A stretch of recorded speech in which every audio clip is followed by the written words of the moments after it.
Been a while. Hey, finally. It's just you and me, as promised. None of those other people in this feed or in other feeds. I've um been talking around with other mostly white men on other podcasts, on this podcast. I've also had some house guests. I've been, not to say I'm cheating on you, but like I've been too busy for this fucking show. So it is early Sunday morning, and I am excited to be communing here with you today as we brace for the end times, come what may. This is major version 45 of the show of Breaking Change. Today's major release is titled Developer Strap On, with a hyphen. Some life catch ups. One, just a PSA for any Amazon users out there. If you're ever at if you live in a location that has same day or overnight delivery, but you have to hit a certain spending threshold to get it. There was a recent change in the list of shit that okay, so hypothetically, especially if you're not a Amazon addict, let's say that you have like a $10 toothbrush that you want to buy, that you want delivered, and it's available from 5 to 10 p.m. same day delivery. But you have to hit $25 or $35 of spend in order for that delivery to not cost an egregious $2.99. If you're finding yourself in that predicament, when you're in the cart, it'll have a little tiny hyperlink, 1990s style, a hyperlink up in the upper right that says, hey, find other items to fill your cart that kind of also have the same. It can't just be any item. It has to be something that would be available in the same delivery in theory. And so you'll pick it out, and maybe you add some batteries, maybe you add some other shit. Pretty soon you got $50 of shit you don't need so that you can get a $10 toothbrush that actually costs $3, all according to their grand plan to burn down the planet faster. And recently, there was a change where Amazon Fresh, their grocery service, will also get promoted in that little suggestions box. And one of them, I was like literally 98 cents short, and one of the items that it suggested was a 99-cent avocado, and so I clicked it, wondering, like genuinely curious, like there's no way these are going to show up in the same order, or even at the same time, right? Like one is literally going to come from a refrigerator somewhere. It's probably a different DC in the area. And sure enough, I got my free same-day delivery, including one very nicely wrapped. It looked like mom's, brown paper sack lunch bag, with the little triangular fold at the top, containing exactly one avocado, which I didn't need, so I let it sit on the porch. Because I'm just, when you're gonna do something evil, you may as well go all in. So sorry, planet, for that. But just a FYI, in case you need ever need that like alley oop there. The 99-cent avocado trick is a real banger. That's a fun anecdote to have recorded, because I'm sure 20 years from now, if we still have avocados, they're going to cost, $30. Let's see. No, that's pretty much the only life update the last month or so since I've had a solo podcast. Just that one. My neighborhood got approached by a large and growing fiber internet provider in Central Florida, Central and Southwest Florida, and they submitted a proposal that sounds pretty good. It'd be like $39.99 a month for 1 gigabit symmetrical internet delivered to all 206 homes in my community. Not bad. 10-year term, because like over 10 years, that that works out to $6,000 per resident, I guess, over those 10 years, that defrays the cost of the install of laying down the fiber, which, I was expecting to have to pay 25, 50, 75, 100 to pay somebody to lay down fiber, just to get the service. So from my perspective, absolutely phenomenal deal. And that 10-year term comes with like a 3% rate lock-in. So like unlike Spectrum, which can increase your prices whenever the fuck they want, like they did in my case. They brought me in at like an $80, $70, 1 gigabit down, but only 30 megabits up. It's why I'm not a streamer. It's why you haven't seen me streaming a lot of live code, because the best I can get this thing up to is 1440p, and it kind of just brings down the rest of the house. And I have no alternatives available. So Spectrum charged me like $70 for year one, and then they worked it up to over just 2, maybe 3 years. Pretty soon I was paying $139.99 before taxes and fees per month for that shitty internet service. Uh, and so naturally everyone rejoiced and they were really happy about this until I remembered this is Florida. And we had an HOA meeting, just like a kind of town hall advisory, literally just to click through a slideshow. And there were, we've had 2 of these meetings so far, and I feel like things are getting away from us. So I've got some real angry people here, it seems like. You know, I understand people don't like change. People don't want to have to pay $40 a month for anything if they don't have to. They think that they like their Spectrum service. You know, and granted, not everyone has as many upload needs, but increasingly it's like if you want to text your grandson a video, right? Then that's an upload. And if you haven't noticed it takes all day, it takes all day. Additionally, what's really nice about this fiber service, apart from just providing a little bit of competition, is that the line that they're putting in now already supports 8 gigabits per second symmetrical. So like this could be installed in a few months and I could have 8 gigs up, 8 gigs down. Now that would probably cost me a wee bit extra, but think of what I could do with that power. So of course, ever since then, I've been absolutely miserable because now I'm like, well, shoot, if there's this many like vocal minority people in the neighborhood who are gonna piss and moan about this, you know, hopefully it doesn't shoot the deal in the head, because I would still really like it and I'd really benefit from it. I'm sure other people would too. But yeah. Anyway, that's as soon as I know that something is possible. As soon as I had successfully foreclosed the possibility that I would ever have better internet here, short of waiting 3, 4, 5 years for Spectrum to eventually figure out how to move way more data over coax than coax really ever should. And now I have hope. And hope fucking sucks. So now I just feel the heebie-jeebies of like, man, something big, important, and awesome is possible, but it's totally outside my control. What can I do to try to wrest that control back somehow?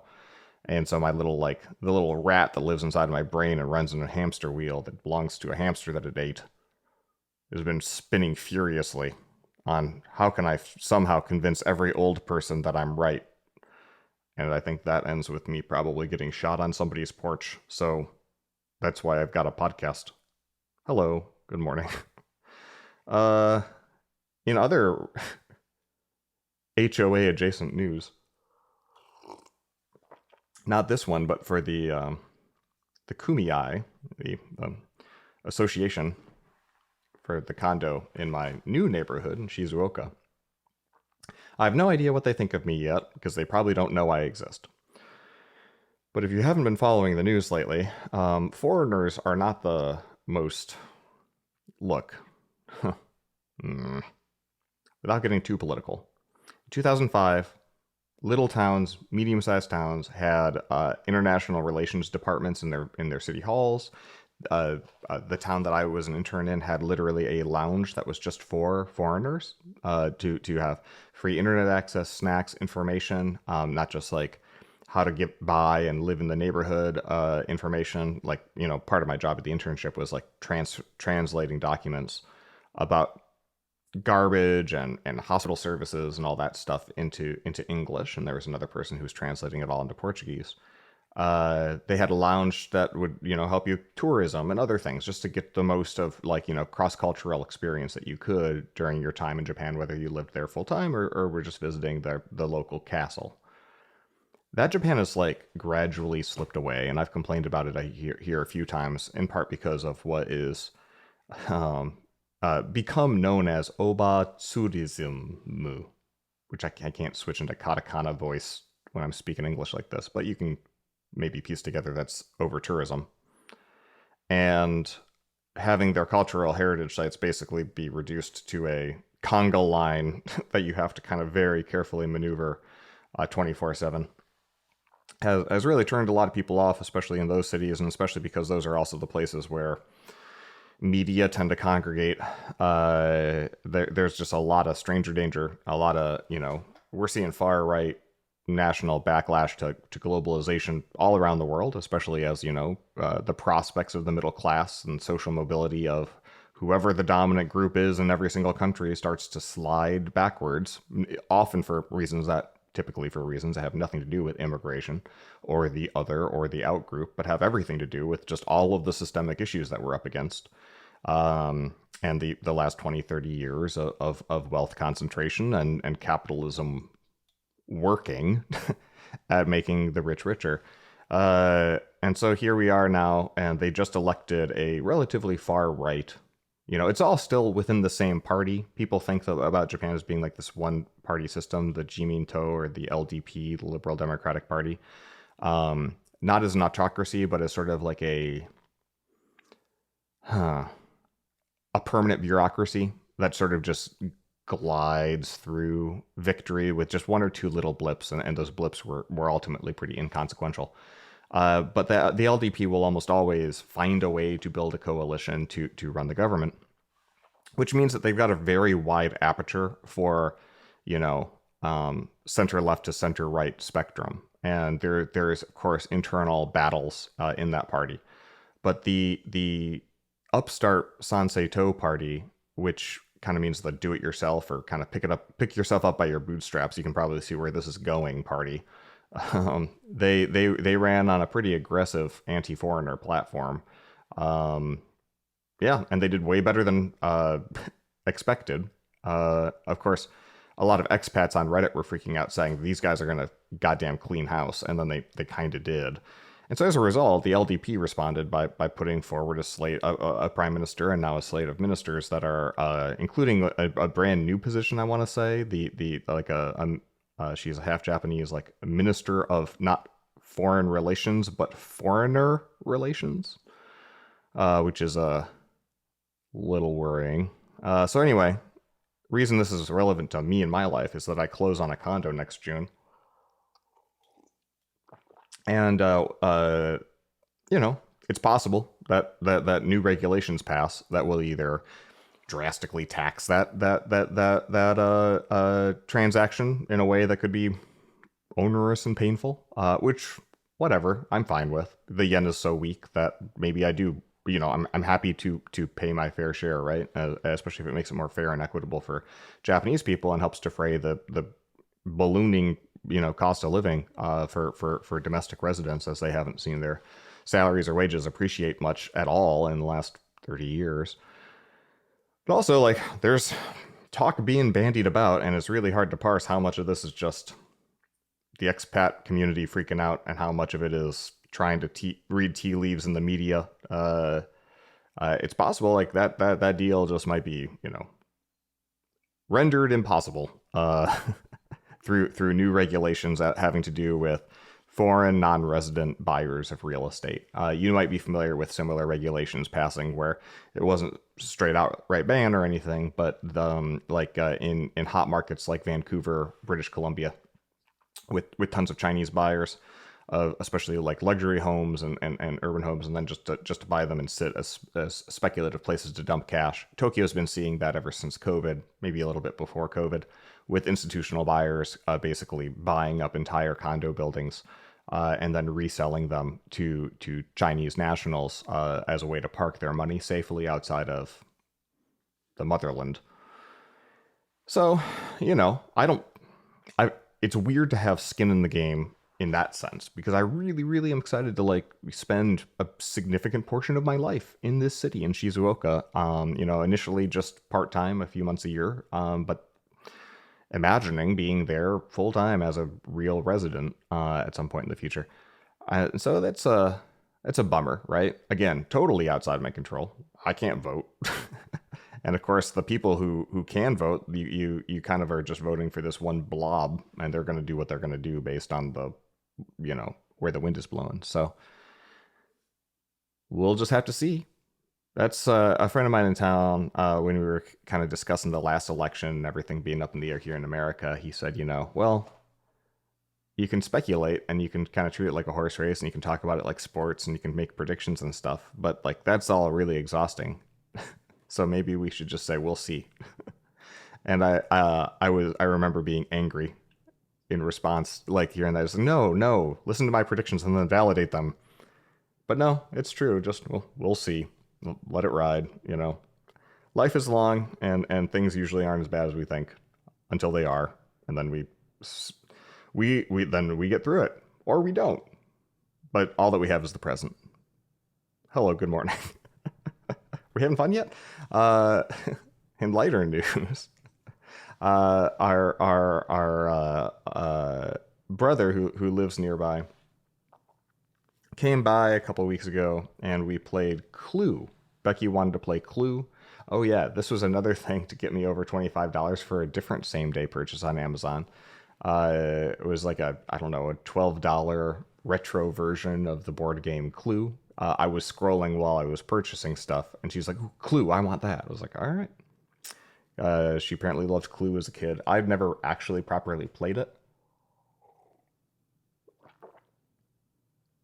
I don't think Clue's a very good game. It feels like the existence of a board and the little like weapons that you place on the board and everything is sort of just extra steps on what could be a card game. But we played through the game, and the problem is, like, we read the manual, and the manual leaves several things ambiguous, and I don't remember the exact which. Like for example, I think a lot of the manual is written as if 6 people are playing, and so it makes the assumption that like you've got these 6 pieces and it flows in this particular way. Where we're like, okay, so if there's only 3 players, are the other ones like NPCs? Do we also play for them? Because any of the 6 could have been the murderer or whatever. And my brother had started a Scarlett Johansson advanced ChatGPT voice chat, and had ingested the manual and then had started asking it questions. Hey, tell us this, because that's faster than us all staring at our phones and Googling it simultaneously. And it's a clever idea. And what was funny about it was she would give him an answer, and then Becky would ask the same question from a different angle, and we'd be like, yes, that's also a good point. That is the way you do it, which was a contradictory answer. And so one time, I was pretty sure she was just being a sycophantic idiot. My brother asked a straightforward yes, no, up, down question about some rule or other, and then I started an advanced ChatGPT voice chat on my phone, asked the exact same question, and it gave me the opposite answer. So we're not there yet. Maybe that'll be the last remaining job. The last white-collar job will be person who adjudicates board game manual reading. Dungeon masters in Dungeon and Dragons, tabletop games. The last job takes creativity, takes grit, and following basic instructions. That will be the last thing that any of us need. Back in the day when people had to program computers manually, I wrote my very first program that I got paid money for was called Knight Sight, as in Knight, like Knights of the Round Table Knights. Because I went to a school called Calvin. They were the Knights. I don't know, everybody needs a mascot. And I was hired for $10 an hour as an intern of the library, but really it was like this kind of skunkworks lab that we got to create software for professors. So as part of their teaching and learning materials and whatnot, if they ever had some sort of custom software that they wanted to build in the delivery of a course, sometimes these often showed up as like Adobe or Macromedia Flash widgets. Hey, make me a little like interactive visualization that I can use as part of this lecture, or that kids could use in their homework, or like a kind of a bespoke calculator for a kind of, some function or other. But the library itself asked if we could update a Flash-based bibliography generator. And it was really just about generating citations, and it could do MLA and APA, and they needed it to do Chicago Turabian. I still don't know what Turabian is. It's probably a name. I don't know. But I was hired to do that, and they wanted me to use web technologies. And at the time, they'd suggested I use PHP. And I wrote, and this was very typical of those the CGI bin era of development. I wrote a single PHP file that was 16,000 some lines long. It eventually ballooned to 25,000. I worked over 2 summers. The first summer I shipped like MLA, APA, and Chicago citations. And the way that you would toggle between them, and then you would toggle like one of 30 kinds of sources. Is it a book? Is it a document? Is it a newspaper or whatever? And then the form would dynamically update for just the fields that you would need to fill in. You'd fill in those fields, you'd hit go, and then you'd instantly get as fast as a React app anyway. It was I'm nostalgic for how fast the internet used to be before we just made it 500 gobs of JavaScript. And then you'd get a citation. And under the covers, because I was bad at coding computers, I was in like first year. I just completed the first year of computer science, which is mostly just meet and greet. It's like just an amuse-bouche of how miserable your life's going to be for the subsequent several years. So I didn't really know what I was doing yet. But it was like so many like ifs and else's. Like if MLA, then this is a semicolon, and else if APA then this is a colon, and just like the nesting and it was it was organized to some extent. It had to be maybe it was a function per resource or whatever. I don't remember some amount of helper functions, but it became so unruly. And because it was all one file, it was blended in with HTML up there, and then PHP functions strewn throughout. And then when I did need JavaScript, that was just living right there. And same with the CSS. So it was like all these different contexts of when does this code run? Oh, this is client side. Oh, this is server side. It's all just kind of blended together. And it was pretty ugly, but it worked. And it still works. And then the second summer, they hired me to introduce an account system. Which is not secure, I can attest, unless somebody else worked on it in the intervening 24 years or 22 years. And that account system would let you basically create entire bibliographies as lists and reorder them and then print them out as Word documents. So you could just append the Word document to the end of your paper. I was pretty proud of it. Like it was a really good way to cut my teeth on building a web experience, delivering it end to end, working with the librarians who I would often sit with and just pick their brain about what they cared about and what mattered to them. Because I sure as fuck didn't give a shit about what I was building, which would become a very useful skill in my career as a consultant, as I proceeded to not give a shit about anything that I was building ever, because it was never about what I was building. It was about the friends we made along the way. But yeah, shipped it, mostly forgot about it. I would always get the stories and stuff throughout the aughts of like, oh yeah, like Marshall University is using Nightsite in their core curriculum, and all these Midwestern universities actually, because librarians, they talk. They compared to the citation tools that had a licensing fee, they say, oh, just use our Nightsite thing or whatever. And I remember I got an email from like some kid at my high school, and they're like, oh yeah, I'm learning this thing called Nightsite, and they say you made it, And so I would always get tickled by that. I was reminded by my my boss, because he had me speaking at a leadership academy at Davenport University, where he's currently faculty or in some kind of admin role, I don't know, there. And he introduced me as like having built this Nightsite application, and that he threw a pizza party when we got to 10,000 citations. And then I learned from him that apparently we have a Wikipedia article that somebody wrote and maintains, and it's now at 96 million, I don't know, 96 million citations delivered, right? And eventually it's going to get the point where, McDonald's is in the 90s. They always had the how many millions or billions served. And then they hit the 99 or the 999, and they couldn't update the sign anymore, so they just got rid of it. Because after a certain point, it's like when you search a trillion hamburgers, it no longer sounds like a good thing. uh, who's those poor cows? Anyway, a part of me felt healed by the fact that like maybe I have left a legacy because there's a Wikipedia article that doesn't have any sort of warnings at the top saying that it is insufficiently noteworthy and is flagged for deletion. You know, maybe I'll be remembered.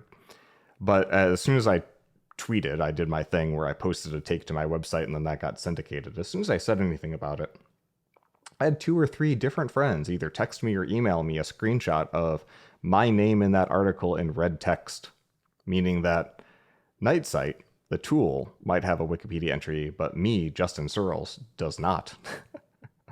And yeah, that's true. I am insufficiently noteworthy to have a Wikipedia article. I joked about this to Becky, and she's like, "Oh yeah, why can't you just write one?" I was like, "Well, they don't just let anybody in. I got to either do something really, really good or really, really bad to warrant the noteworthiness to reach whatever bar they have." Not for nothing, I actually struck this from the news section, but they had a Wikimedia, I don't know, meetup. It sounded like it was at the United Nations. I don't know if it literally was or if it was in someplace in New York City. And, you know, all the editors talking together, and then somebody who was mad that they had a policy against self-admitted pedophiles. Just sit with that for a second. Mad about that, came on stage, you know, bum rushed up with a gun, starts waving a gun, and then, you know, amazingly, the trust and safety team, as part of the event, you know, we talk about these people as mostly tutting people about pronouns. They literally fucking just, they're unarmed. They do the thing, right? They hold him back, they tackle the guy, and they stop him from murdering as he waves his gun in the air. Apparently he was hoping to do a suicide to demonstrate, I don't know, pedophile free speech rights or some shit. So way to go, team. Last life update. I had a tender love, Aaron Patterson, the guy who provides the puns for this program. He came over, spent 4 or 5 days with us, got some good work done by day, and then we took him out to the Disney parks by night. We took him on a special safari thing, like a little small group tour of the safari, and then dinner and wine and stuff over at Animal Kingdom. He had never been to a proper theme park, really. I don't want to tell his story for him, but he seemed to have a good time. Took him to Disney's Hollywood Studios and rode all the rides. Had a great time. Capped off on his last night, we took him to Magic Kingdom. You know, did Tron, did all the kind of rides over there. Had a great view for the fireworks. And yeah, you know, did the whole thing, right? The little dog and pony show that I do whenever anyone's in town. Especially if they're, you know, like a lot of my friends, adults who think Disney is probably dumb and are mostly right, but also it can be fun, which is pretty much where I land on it. I personally just love good customer service. I love an attention to detail, and I love like punctuated waiting. I like standing in line for a little bit and being forced to have a conversation about whatever is popping. Like, you have to have so many small talk conversations with somebody in certain contexts that you get to know them way faster than you would if you just, there's 2 ways to get to know somebody, right? Like the one way is you show up at work every day and you have like the same kind of small talk about the weather and sports 5-minute scrum every week, where you're never really getting to know them, right? Or even if they're a friend and you go out for drinks every couple months or every, you know, quarter, you spend all the time just catching up on life events and you never dig deeper, typically, unless there's an acute issue. You go to a theme park with somebody, much less 2 or 3 of them over a 3-day period, and eventually, like, you get past the current events, you get past the obvious, you know, icebreaker-y kind of questions, especially if you don't know the person well. And you dig deeper into just like the arcane and weird fucking bullshit that makes us all tick. And that's where the interesting conversations are. And by, going and riding some ride that's like maybe it jostles some memories or something, or just is a mental palate cleanser because it's like really immersive. And then you come off the thing, and then it's just like a brand new conversation tree opens. So taking people to the theme parks, in my experience, has been a wonderful way to get to know them better. Uh, your mileage may vary. Uh, is that all that's going on in my life? I don't know, man. Like, house is falling apart at the same rate it's always falling apart. The networking stuff around here. I had an STP storm, which sounded scary, but really just meant I had a broken switch, which caused one of my downstream switches to only be connected to the network through a different connection to an upstream switch, which created a loop, and you apparently don't want that. So I figured it out. But otherwise, that's about it. Let's see. I guess a handful of things to follow up on next.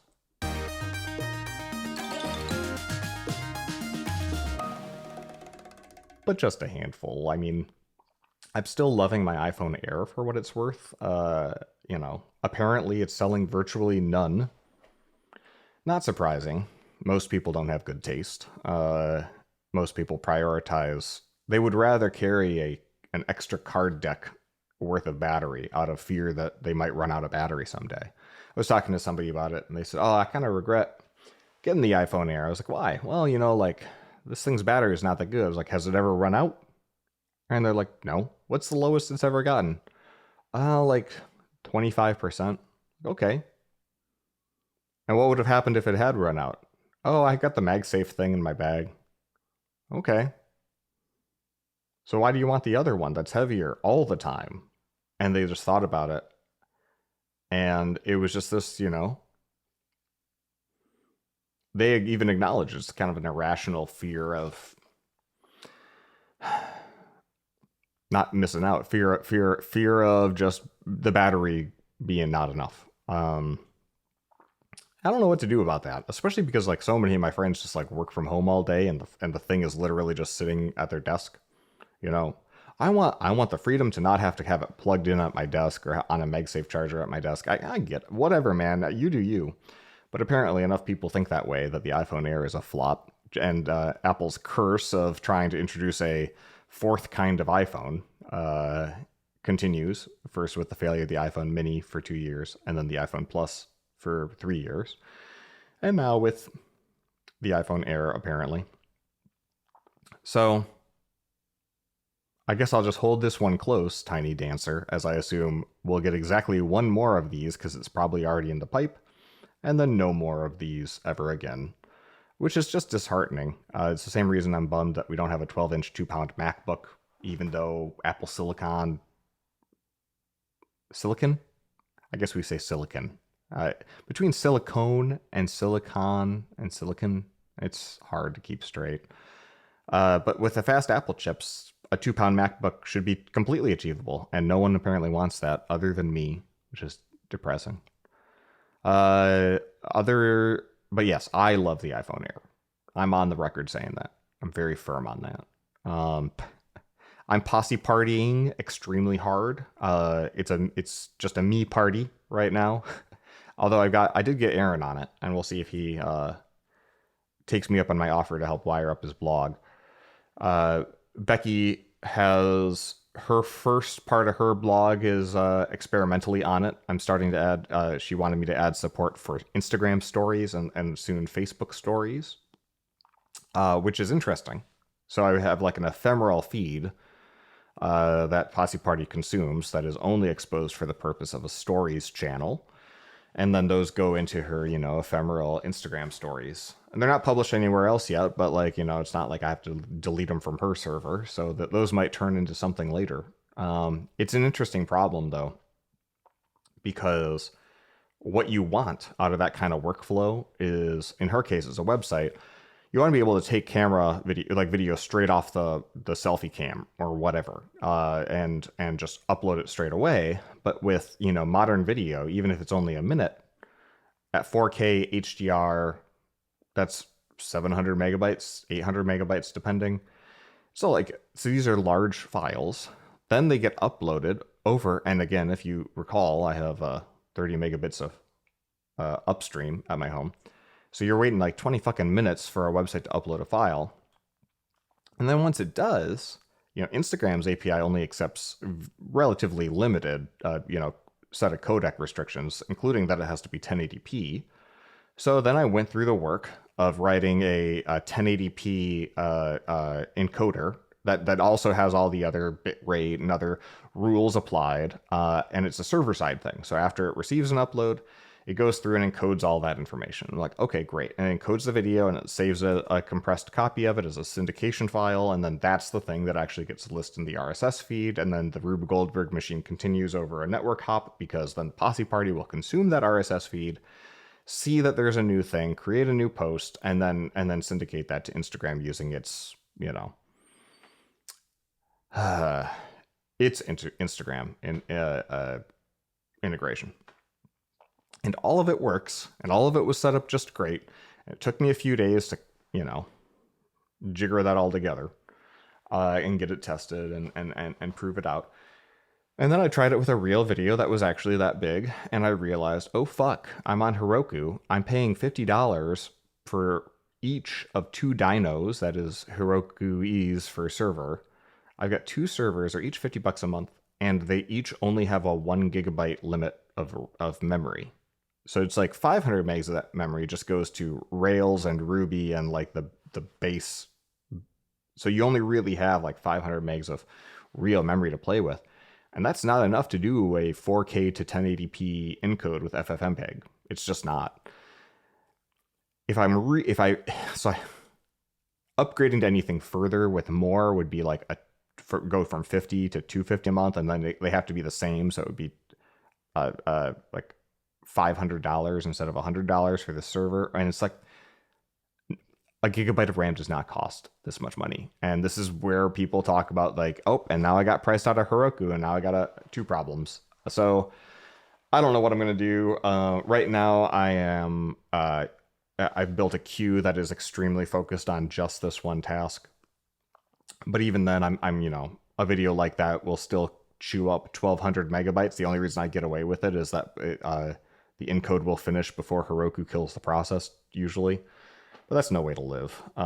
So I'm looking at alternate ways of deploying that thing. I'm looking at like potentially extracting that code and putting up a single service somewhere that would just do this for me. But that's made complicated because active storage is the thing managing all of this data on her backend. And that's all just, instead of file names, it's random ass keys. So figuring out how to do that integration would just be more work. My last day, spent all day yesterday and a couple hours the day prior trying to figure out client-side compression and encoding, because there's this new web codecs JavaScript API, and iOS 26 supports, say it with me, HEVC, HDR, like encoding, including of even spatial audio if you're using like the studio sound features in your videos. So I'm trying to get that to work. I'm very close. Unfortunately, the only thing I can't get working client side, and it's very fast too, because like, Apple silicons is very fast. I'm able to so far run the local upload. Before it uploads, it usually is about 7 times smaller once this process is done, as it goes from 4K to 1080p. The audio is flattened into stereo and is preserved. And it looks fine, but it goes from HDR to SDR through a very naive tone mapping, which makes it look really washed out.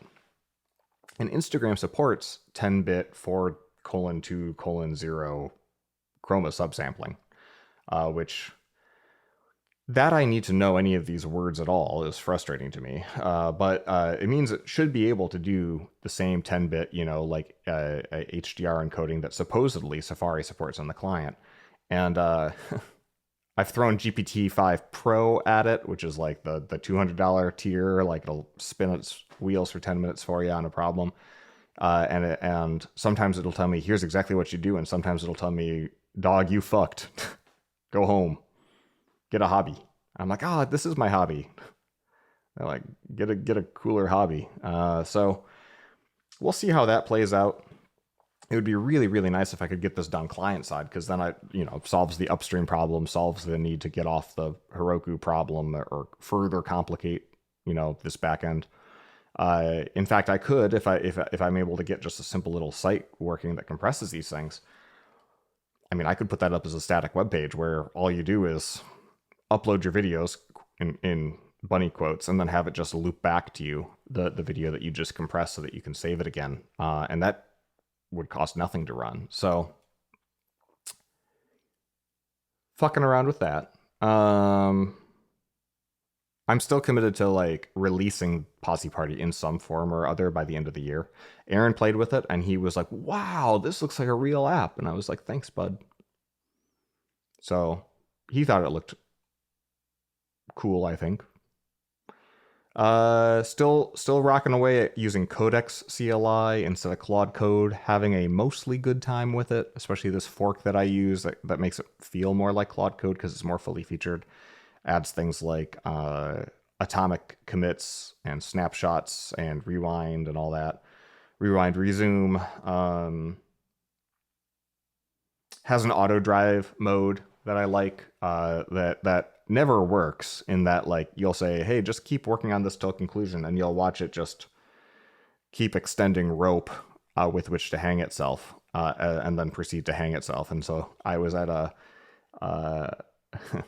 in our golf club, we were at a member social on Friday, and I'd accidentally left it running auto mode to try to solve this problem. And at some point it accidentally killed the server locally. And it kept having the same error, like I can't connect to localhost port 3000. I can't do it. And every time it completes that command, I would still get notified on my watch, and I would know that the auto mode would give it a subsequent prompt, and to keep it going. That's how it would work. It's basically like, if you're in ChatGPT, how it works is, right, you say something, ChatGPT says something, then it's incumbent on you to say something. Well, the way auto mode in this particular CLI works is you say what you want. It says something, computer does thing, and then other computer says, do this, and just keep working until the supervisory computer thinks you're done. And so and that way it can just run forever. Well, unfortunately, when you just hit a hard blocker like that, and there's no creativity in the room between the two computers who are talking back and forth to each other, apparently what I get is every single minute for about 2 hours while I was away from home, I'm getting, hey, I can't connect. I don't know what to do. And then I got really worried. I was like, oh shit, can I SSH into my MacBook from outside the house? Like, is my VPN up? Because I got really worried as the notifications on my wrist were getting more desperate. And it was like, I'm going to try this. I'm going to start just kill-9ing a bunch of processes. And then it was like, maybe what we could do is we could I was just reading the little summaries, but I was like, oh my God, they're going to just start force pushing code or something, or deleting all my data. It was getting pretty spicy in there. So I rushed home and I hit the escape key a few times. Unfortunately, nothing broke that couldn't get reset. So yeah, adventures in letting AI write your code for you. They continue apace. Speaking of trying to write code this way, several people have recommended to me that I talk to my computer. And I think that's just ridiculous, he said, talking into a microphone into his computer. And I get that it's popular. I get that people don't like typing so much, that typing in a conversational way might be not so natural to people. I mean, I type like I talk, so that divide isn't clear to me. But the weird thing is that I don't talk like I talk when I'm talking to a computer. I talk like I'm trying to type through it. And so Whisper Flow was considered like the best of breed of these tools. And I thought, okay, I'll use Whisper Flow. So I get Whisper Flow up and going, and you press and hold the function key and you just talk, and then it'll like clean up whatever you said and then paste it in. And it's bad. Like, this is not a good way to do anything for me. If it works for you, that's great. But it would do shit like, it would just like not, it wouldn't know the name of the class, but that I just said, right? And I would let it talk into Claude Code or Codex CLI right in my terminal. So like once it's there, then navigating up and over to change the word that it got wrong is hard. So I would just hit enter, and then of course the CLI would be like, I've never heard of this thing because it's like a different word, just sounds similar, and so then it starts grepping for that thing, and then I'm watching it waste, I don't know, 3 trees in the Amazon worth of compute time to ultimately arrive at, I think maybe the user meant this.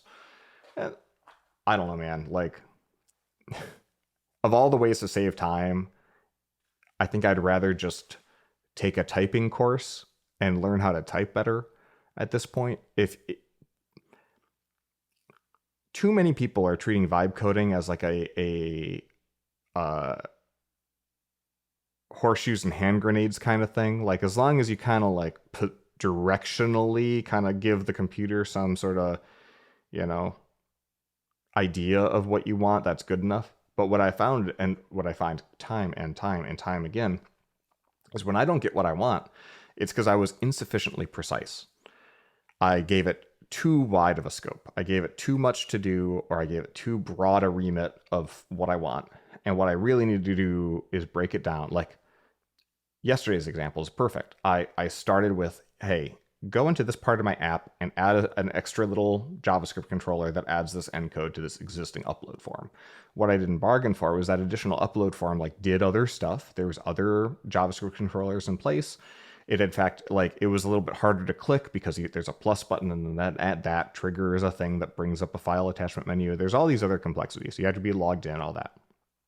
And all of those added overhead, especially every time that the context got exceeded and compacted, that not only made a mess in the code base that would have been separately difficult to clean up, but the computer was unable to get any good feedback. And then I thought,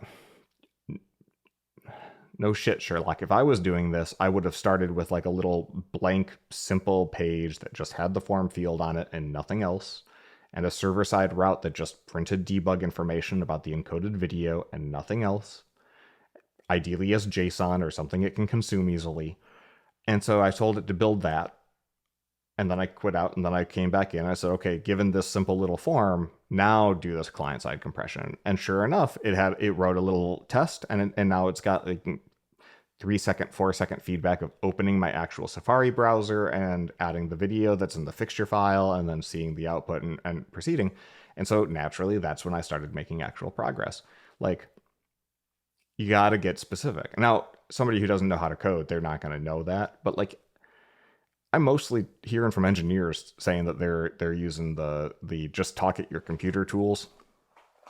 And maybe if you're doing review, I don't know, man. Like, one of the things that's so weird about this current era, especially for programmers trying to make their way here and not just use these tools to survive because your job is forcing you to, but use these tools in a way like, because we're really pioneers, we're learning at the same pace as everybody else. There's not somebody who's got this figured out, sadly. You talk to Anthropic or OpenAI's developers, and they're kind of in the same boat, because the machines are going to do what they do, and no one really fully understands them yet. We're all struggling to just figure out, how do we get the most out of this thing that we can obviously see capability and capacity from? And how do we get a higher hit rate than 60% success? And we're scaffolding up towards it from a tooling and from a intuition perspective. And this is one of those spots where, for some people, wherever they're at in their little journey, talking to the computer with a microphone and then having that transcribed into text is an improvement over wherever they were before. And for me, it was several steps back. So I'm going to just continue to type badly. I really should take a typing class. That would be good for me, I think.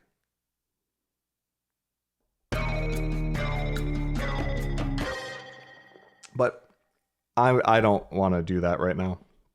So we're going to do Aaron's pun. Aaron wrote a pun. He sent it actually quite a while ago.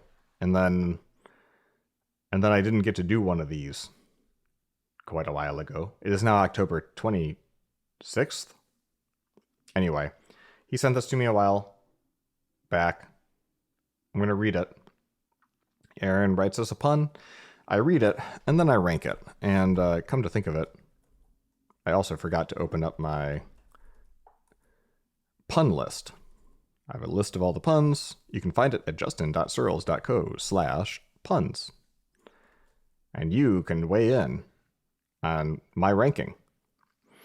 Here we go. There have been 17 puns so far in the calendar year of our Lord 2025, and here we have it, the 18th pun. I once worked with a JavaScript programmer that would only work mornings. I guess they were an AM NPM developer. Oh. Okay. NPM, the package manager for Node, now JavaScript writ large, is where you, if you write a library or something, you upload it to this website called NPM, now owned by GitHub.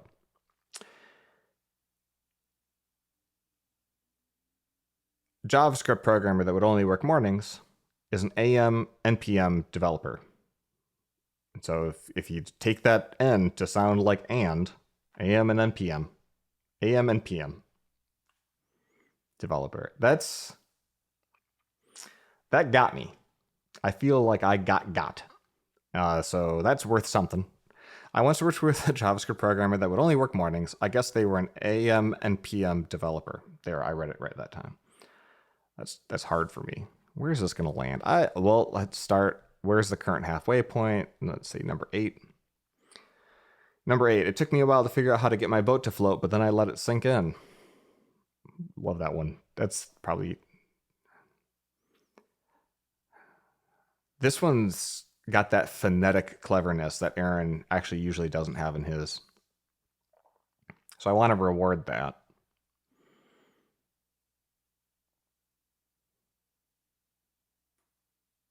Number 6, my biggest issue with callbacks is that I wish they would text first. 8's better. We should move 8 up. We will get to do that over the holidays with the annual pun sort activity where Aaron and I resort the puns. Number 2, I heard that high-end restaurants typically go broke because they cooked their books. I guess there's no accounting for good taste. That's fun.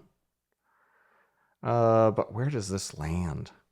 The audience is limited to just programmers, which is not great.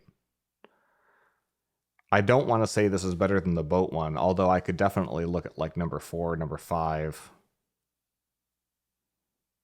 Number 5 being, every time I go to the gym, I'm like, how's that working out? Just another kind of more phonetic one, right?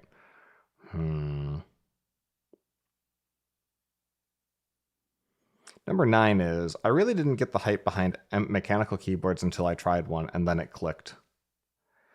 For some reason, I feel like that one, this new one's better than that one, but I'd still want to keep 8 above it. We'll see how Aaron feels just in a couple months' time, I guess. I'm going to call this the new number 9 pun. And then I'm going to get on with my life. And you should too, as we discuss the news.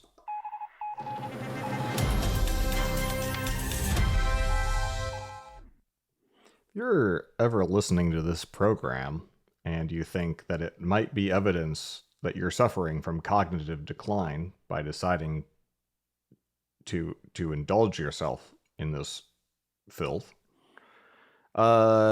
here's a potential fix. A Popular Mechanics has an article about a cheap, tiny device that may reverse memory loss and even prevent Alzheimer's, scientists say.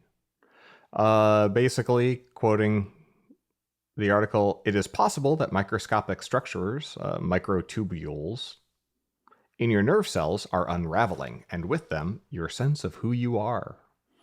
It is also possible that putting a $150 object the size of a hairdryer against your head for a short period each day could stop dementia, including Alzheimer's disease, even reverse it. If it works, there would be no more watching people disappear bit by bit, and we'd see a huge reduction in one of the leading causes of death.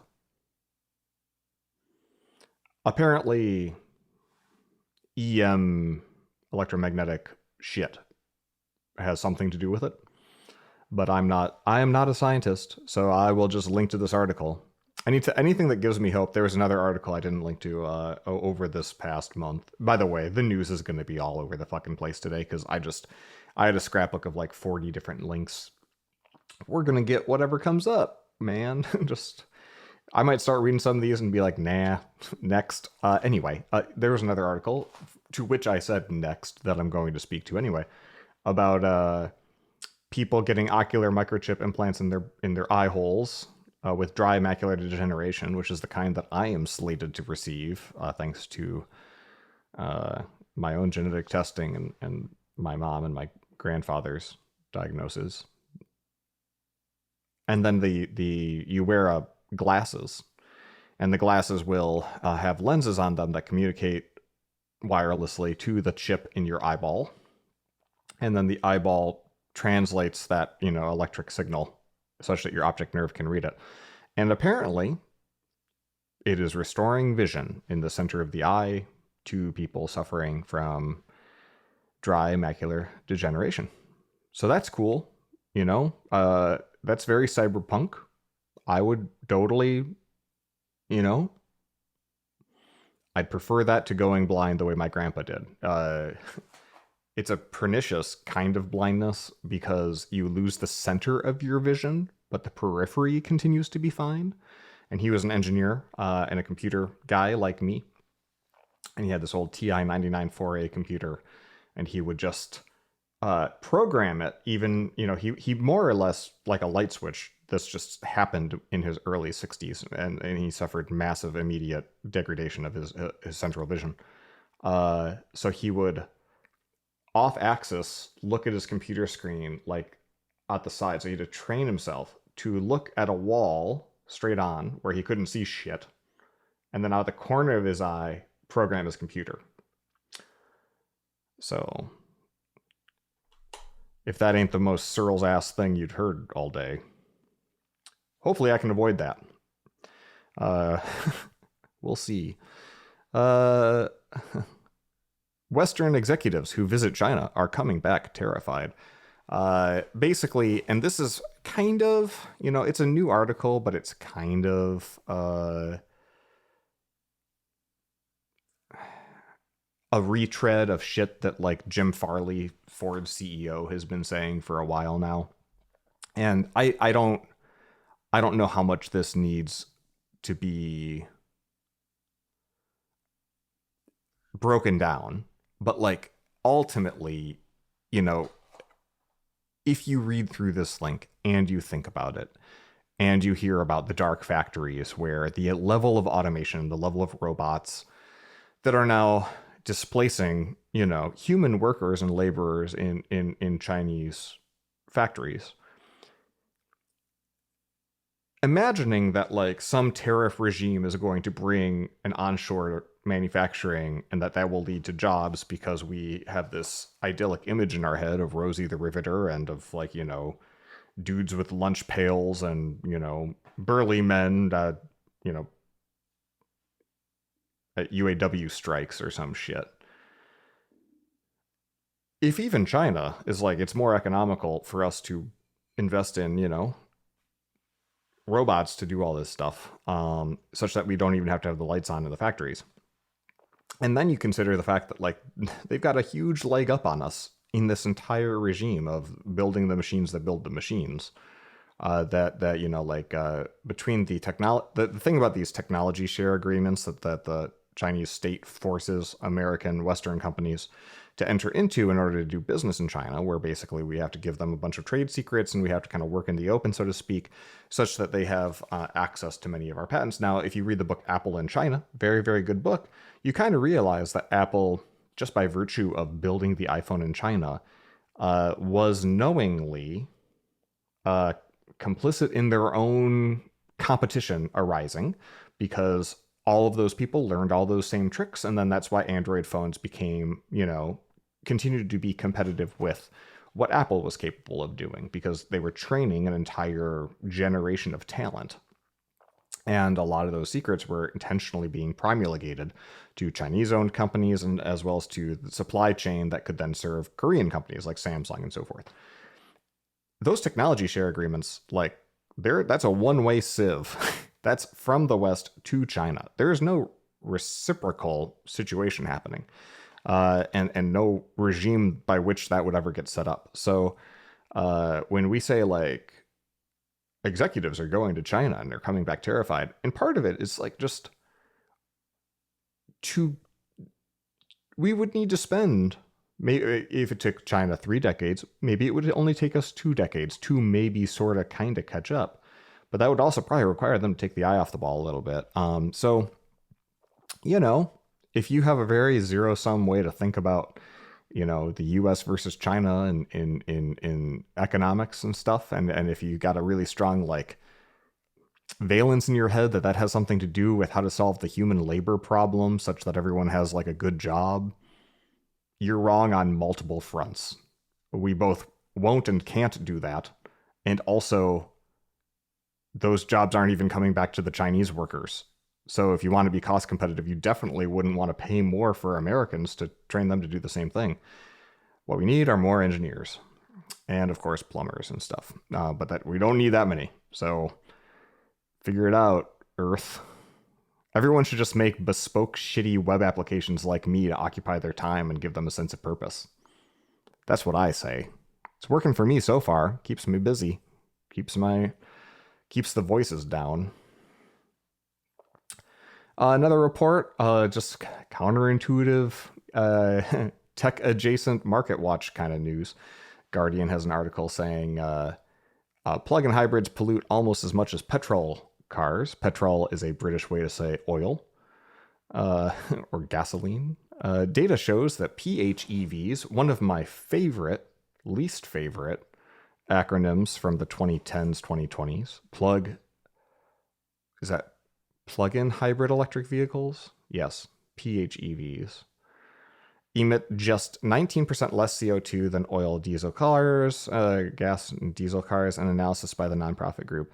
Under laboratory tests, they were assumed to be 75% less polluting. So they're only slightly less polluting, but then you have to factor in the drastically increased, sunk cost into the batteries and the complexity of the drivetrain, and then the increased maintenance burden. They're at least 20% more maintenance prone because you've got multiple points of failure. But then again, plug-in hybrid electric vehicles, they're ostensibly about saving oil and gasoline in terms of resource consumption. But I don't think anyone's really looking at them as yes, this is going to help save the planet. Maybe they are, and if they are, this will disabuse you of that notion. But at the end of the day, I think that the market is more or less spoken that people don't give a fuck about driving electric vehicles for the sake of saving the planet. They want to maybe use less gasoline because gasoline keeps getting expensive. I don't know.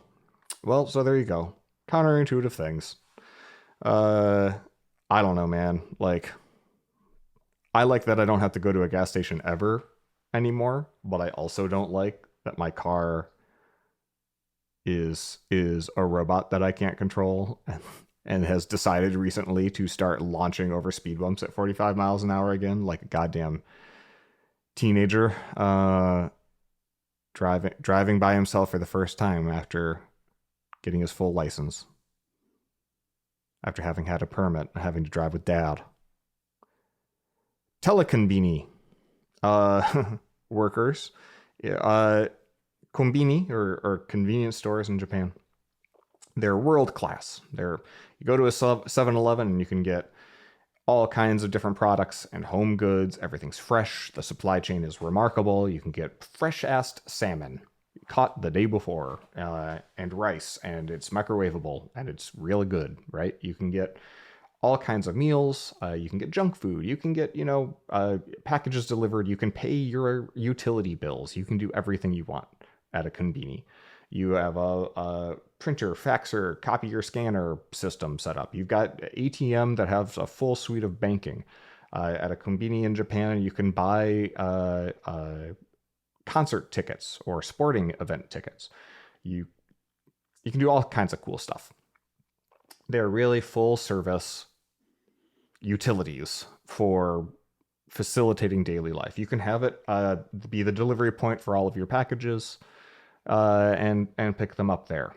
And increasingly, even though the centrality of the konbini in Japanese life is as significant as it ever has been, some are offering delivery too, I guess, so you don't have to necessarily go in person every time you need them.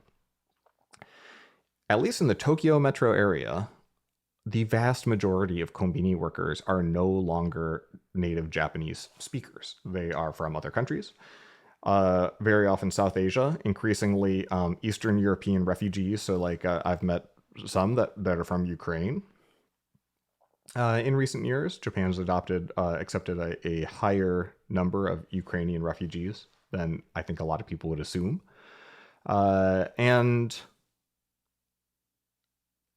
the thing about that is, in a moment of extreme anti-foreigner bias, and understanding that people who've only been in the country for 18 months or 2 years, even with a crash course in Japanese language, and maybe if they're studying nights at long hours to try to learn the language, and even though they're up against I would say a incompetent education system to try to teach people functional Japanese, they're doing their best for sure. But if customers are not happy that they're not being understood when they have questions that are not just the very basic, exchange of goods for money, it's a bad experience for customers. So there's been a lot of complaining and small and kind of more or less futile attempts by Japanese, like at a local level, to push konbini companies to hire, native speaking Japanese people. But the cost, calculus is just what it is. So I had failed to imagine how this could get darker. Like, what's the evil solution, like the worst timeline solution to this? And here's the answer. Basically, the Philippines are being used as an offshore hub for convenience store workers. But those convenience store workers never have to leave the Philippines, so they don't actually have to emigrate to Japan, and they don't have to speak Japanese.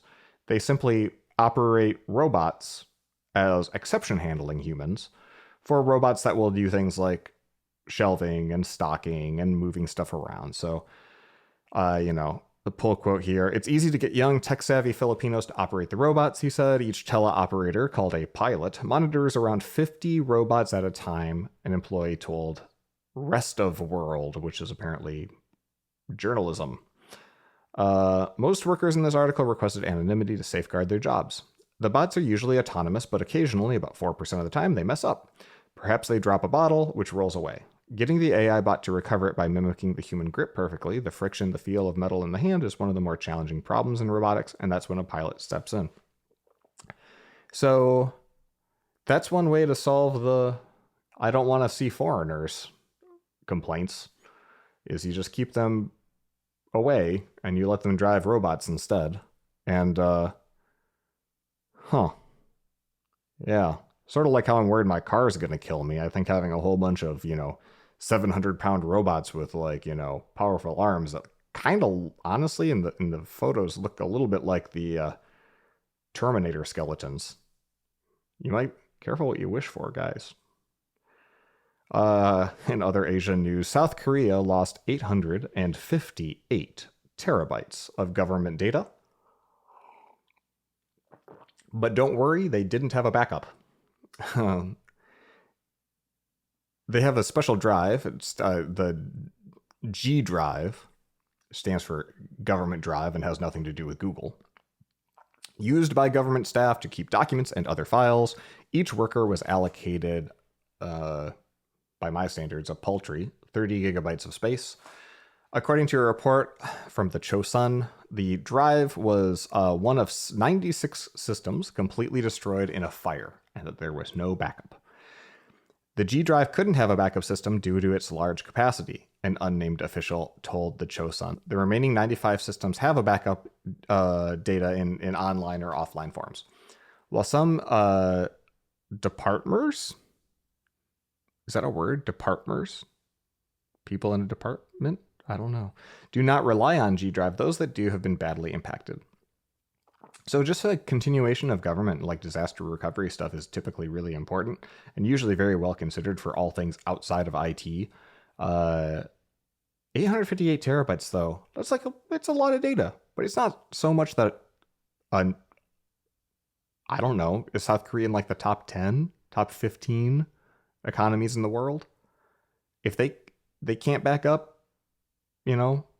850 terabytes. I got a 32 terabyte NAS just sitting right behind me. That cost me less than $1,000. At least to like RAID 0 that shit. I don't. Okay, well, Korea, you burnt. Literally, in this case. People. I don't know. Take this as a reminder. Back up your shit. If you care about your shit, if you'd be sad if you lost all your photos, back it up. If they're all in iCloud photos, go install Parachute Backup and back those up to a disk. And if you can't do that, get Backblaze. Get something. Install it. Let it upload all your shit. I don't know, man. Like, if you're a government and you're listening to this, back up your shit. AWS and also smart beds had an outage, if you didn't notice. So AWS went down, which meant that Becky's app went down. My website, which is just HTML files, did not go down. I was very proud of that. Pretty much everything on the internet went down. And of course, there's the old adage, if, nobody ever got fired for hiring IBM. I think by the time that became an adage, people were sort of using it as social critique that, like, actually very often you'd get a bad outcome by hiring IBM. But because they were so dominant as an incumbent and as a no-nonsense choice, and because so many other people did it as well, you would never get fired for having made that same choice that everyone else made. And so it goes with nobody ever got fired for hiring AWS. But, having a big, shared, centralized single point of failure for the internet is bad. And of course, even if you move off AWS, you're probably integrating with things that are mission critical or operationally necessary that themselves depend on AWS. And so in US East 1, the data center, the original one in Virginia, when that goes down, it's kind of just a field day for the internet. That's not great. One of the things that's especially frustrating is that almost all the startups from the 2010s that were, cloud hosted by default, they sort of assumed that they'd never have to deal with the situation that AWS goes down and their products are operating in some sort of half-baked, half-available state. Now, of course, if you're just a website or just an app and your servers go down, that's a thing where it's like you can simulate that by just going into airplane mode and seeing, yes, indeed, nothing's happening. But for 8 Sleep, of which I am an owner, and I've gone through 3 or 4 or 5 of them by now through leaks and other technical issues, but their customer service always treated me right. Washington Post has an article about how the 8 Sleep outage was particularly terrifying. But perhaps the rudest awakening was felt by those sleeping on 8 Sleep's high-spec internet-enabled mattresses. Point of fact, the mattresses aren't internet-enabled. There's this Celeron-based Intel Celeron, until recently, I think, computer that looks like a 1990s Dell Inspiron, whatever the Dell gray towers were. It looks like one of those. It's full of water and Celerons. That's the thing that's connected to the internet. It has a Wi-Fi NIC in it. As the outage caused cloud servers to fail, people reported being awoken in discomfort by beds that locked in an upright incline. Because the new 8 Sleep has a platform that you can buy that will like move you up and down, both automatically and manually. You can have it like do the hospital bed thing where you go up to eat or whatever or sit up.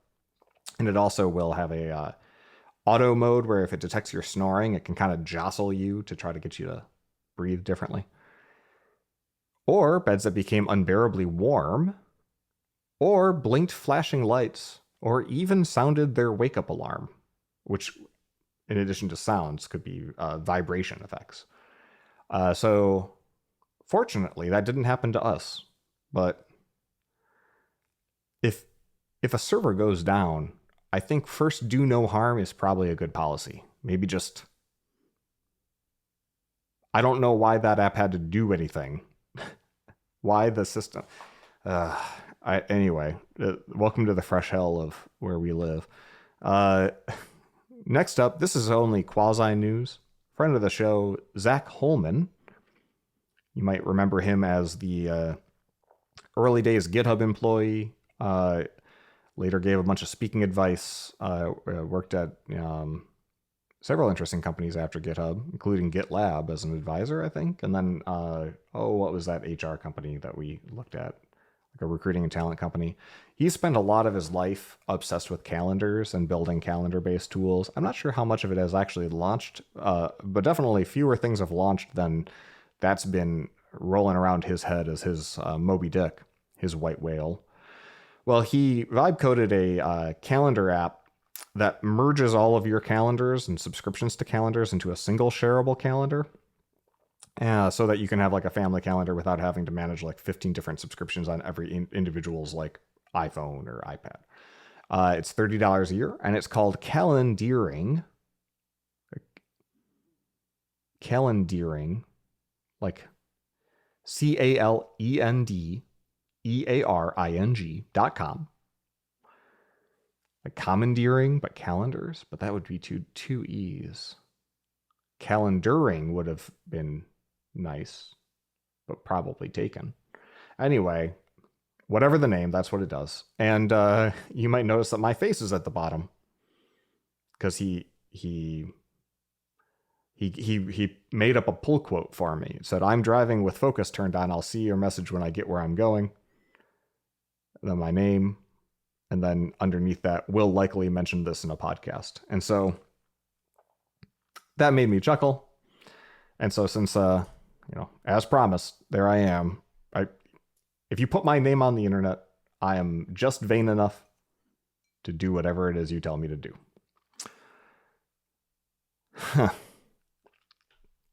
I don't know how you feel about the word naturopath. I don't know how into homeopathy you are. I don't know what the word wellness does to your loins in terms of whether it froths them up or chills them out. But a detection firm that like looks at AI generated shit, tries to figure out, is it AI generated, finds that 82% of herbal remedy books available on Amazon were likely to be written by AI. Guardian reports. The author of the study quotes, "This is a damning revelation of the sheer scope of unlabeled, unverified, unchecked, likely AI content that has completely invaded Amazon's platform," wrote Michael Freeman. I would say this is maybe a damning revelation of herbal remedy and the people who buy these books. Like, you get a whole bunch of junk science, you feed it into an LLM, and it produces extremely passable junk science. Like, that's what that, and you feed an audience that is happy to like consume non sequitur advice about, licking fucking batteries or whatever. You play stupid games, you win stupid prizes. This is, you're giving the people what they want, which is more placebo effect. Anyway, onto AI Corner. I guess we're just going to dive in. Sora update number 1. Blog post by Sam Altman. I blogged about Sora. I wrote about it again in my newsletter. I had a lot of fun with it. I haven't had a need for it lately. I might play with it a little bit and do a couple clips from this episode if there's any good content in here. I have no idea if that's going to happen. Maybe it hasn't happened yet. I'll let you know. You let me know. Podcast@searls.co if any of this content's any good. I mean, you're still here, so can't be that bad. Anywho. So Sora update, among the many things that it said, and the way that Sam Altman's able to just have this shit-eating grin that you can see through the words that he writes about, like, we're really excited about how many brands are engaged about or excited about the, like, you know, engagement with their intellectual property on our platform. I'm sure that excitement is all in the positive direction. He said this. He said, people are generating much more than we expected per user, and a lot of videos are being generated for very small audiences. Like, yeah, because Sora, a video generator for which you can be the star of all of your videos, it's like, it's a tool for creating dreams. It's like it's a dream catcher where you can just put yourself, maybe yourself and your friends, in any situation and see yourself as the star of that. So, of course, we all think we're the most fascinating people on the planet, and you're going to generate a lot of those, and they're going to only be interesting to yourself and maybe anyone else that you have cameo in there with you. And sometimes they'll be funny in their own right. Sometimes they'll be funny or fascinating just for by virtue of how cool and how advanced the technology has become so quickly. But you're never going to go viral with just, you know, a 10-second clip of some random white dude looking like Indiana Jones, right? Like, this is still a tech demo.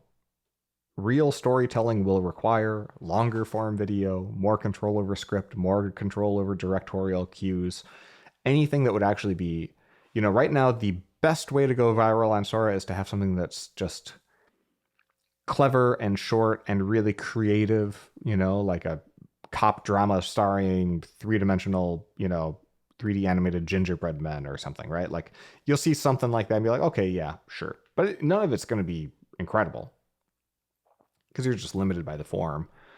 And even if it was, it would pale in comparison to the entertainment prospect of making your own video that you're the star in and entertaining oneself by just lighting the world on fire with a bunch of GPUs to generate those videos.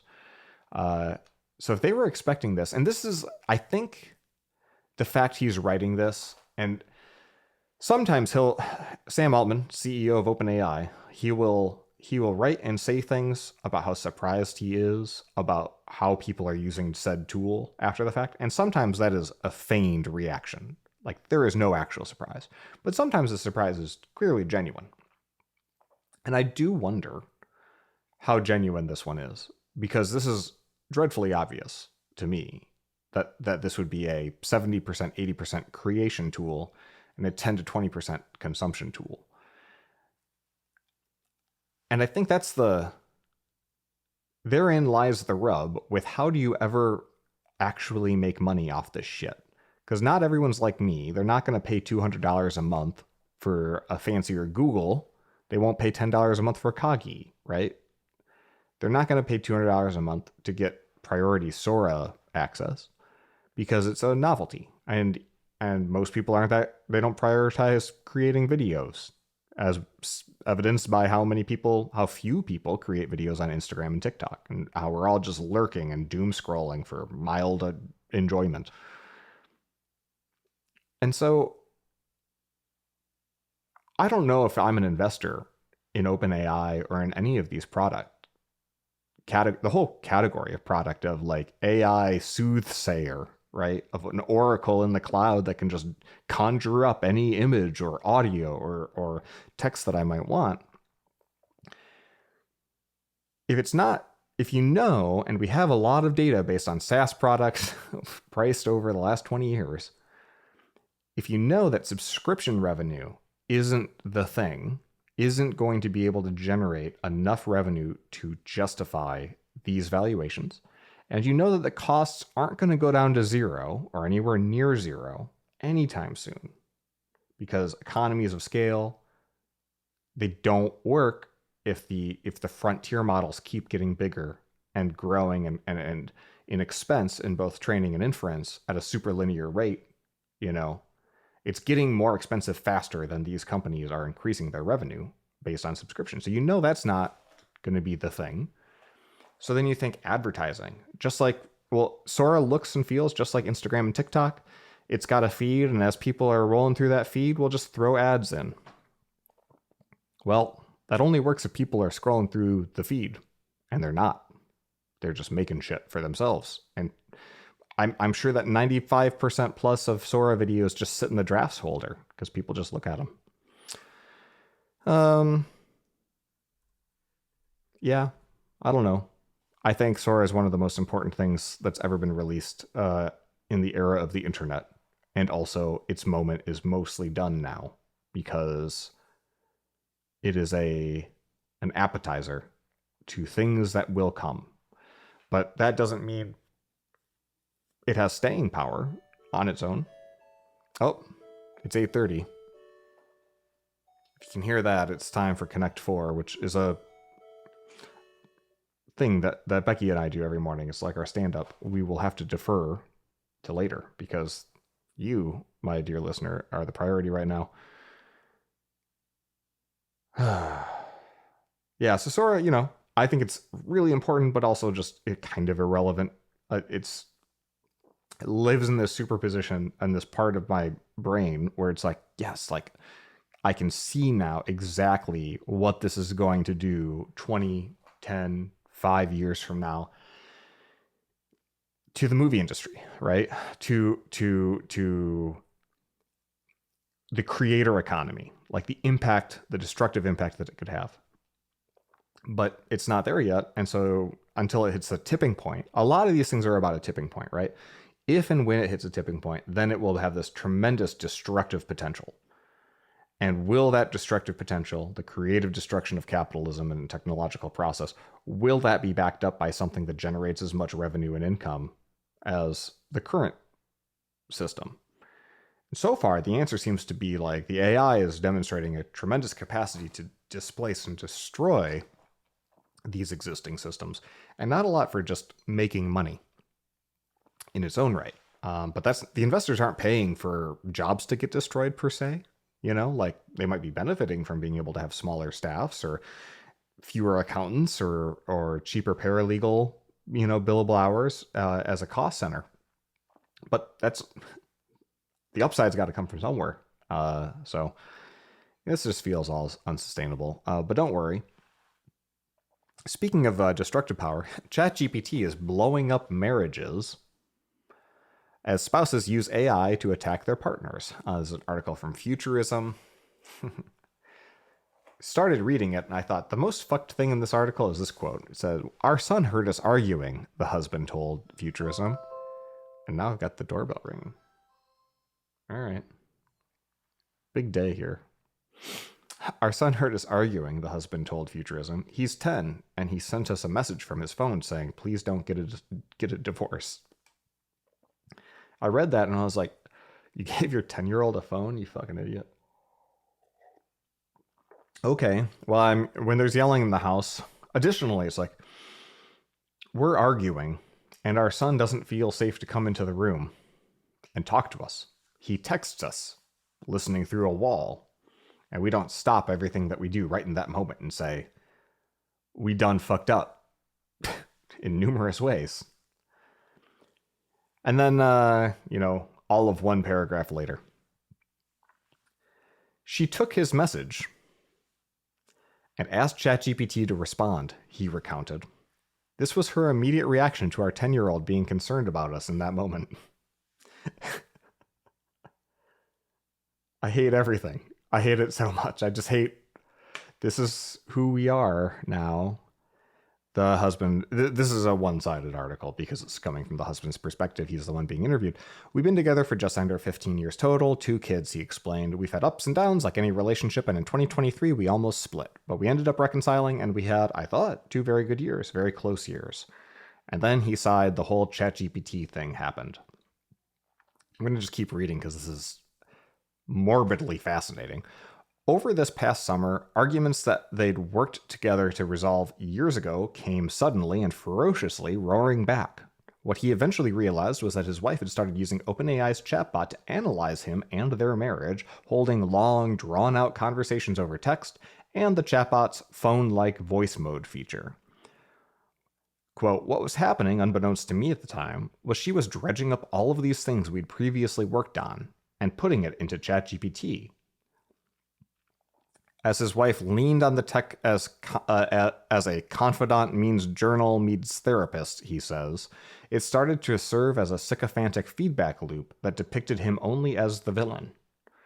I could see ChatGPT responses compounding, he said, and then my wife responding to the things ChatGPT was saying back, and further and further and further spinning. It's not giving objective analysis, he added, it's only giving her back what she's putting in. Their marriage eroded swiftly over a span of just 4 weeks. Cool. Well, another way that ChatGPT can blow up your marriage. Its sister product Sora again in the news. Business Insider with an article. Title. This is written by Katie Notopoulos. It looks Greek. Katie writes a headline.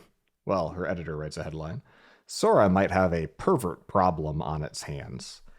The picture, which you can't see now, which is probably good, is the author, Katie, in a cameo written by some rando, eating pancakes and her belly getting massive. And apparently bellies getting massive is a fetish, but I didn't know that. So, Sora's got all kinds of things. You put in, something racy, something that sounds sexual.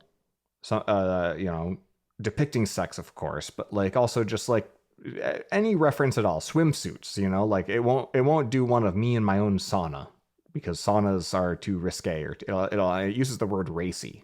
It was too racy, so we won't depict that. The problem with fetishes is that they take mundane things, and then somebody gets their jollies off of a thing like looking at feet, or apparently large bellies.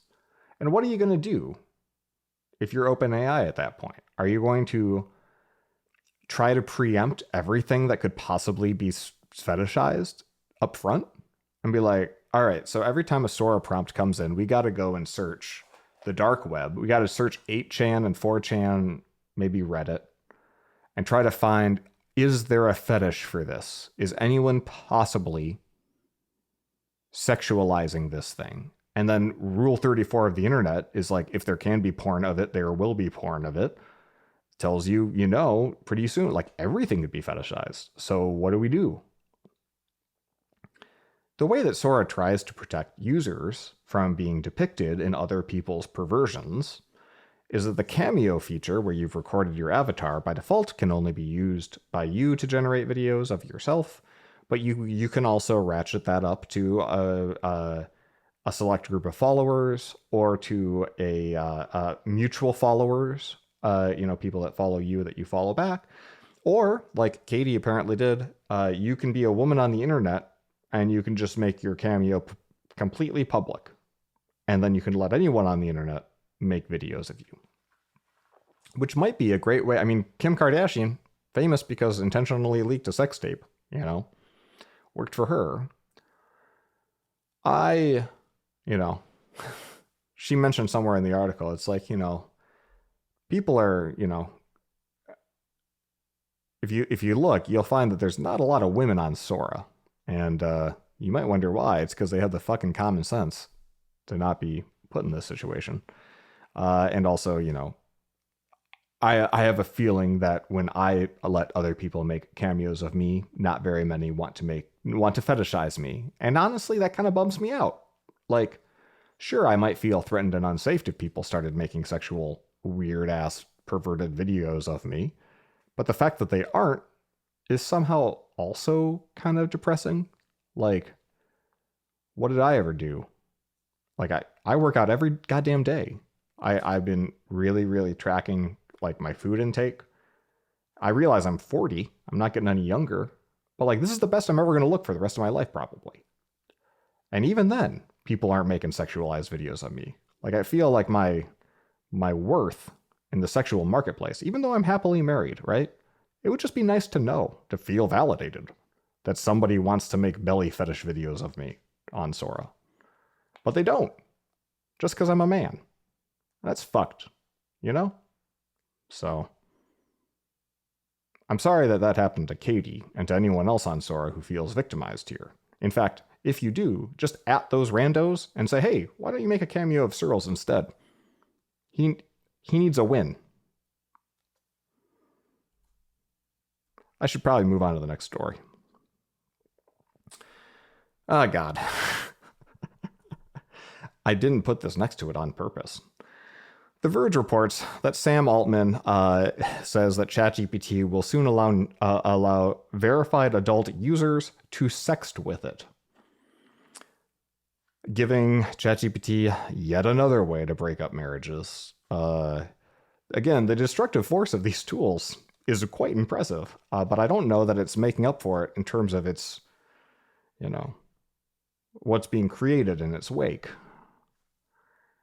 I don't even know if I need to click the link and remind myself or pull a quote here. You can just use your imagination because no pics.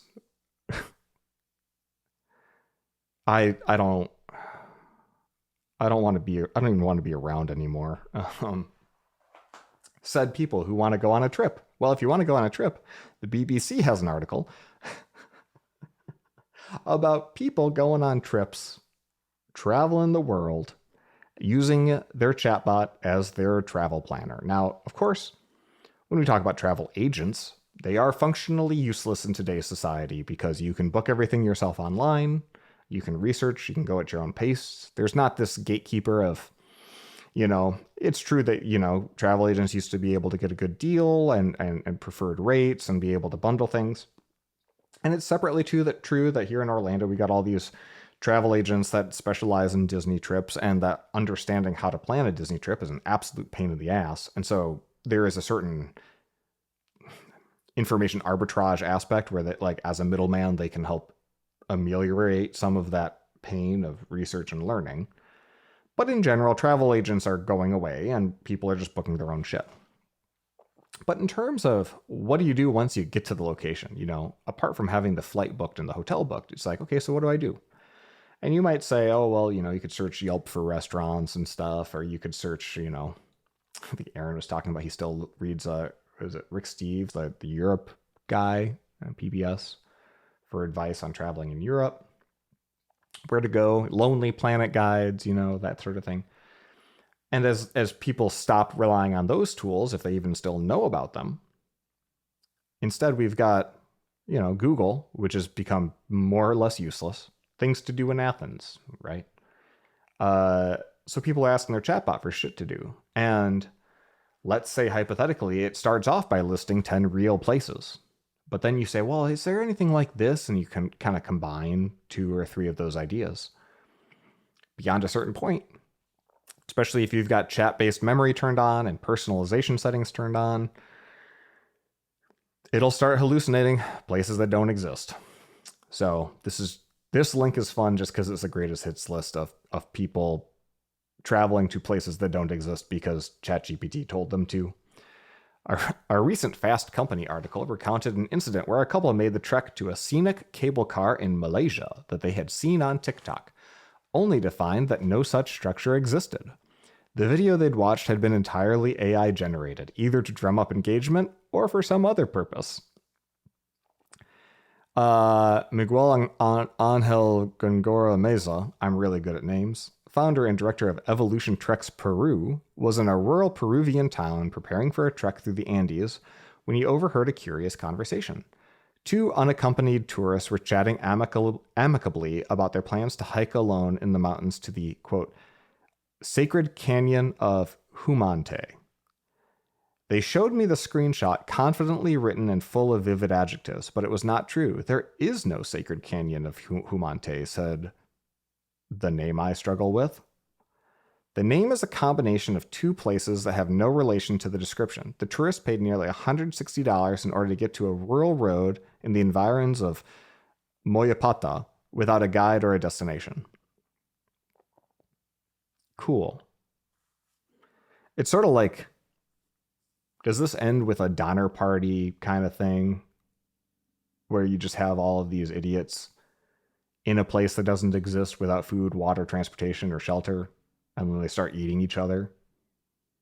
And then they're on ChatGPT and they're like, all right, which part of the body do I eat first and how do I prepare it to like not get the zombie stuff? And then ChatGPT leads them astray again when it comes to the zombie stuff and the cannibalism. No, actually, that would be the one thing where the safety guards would probably stop them. And then they'd starve to death, ironically. Fuck's sake. People like to shit on Apple, but at least Apple's in the humble business of just creating products and selling them to you so that we can use those products to then enrich our lives by destroying our marriages with ChatGPT.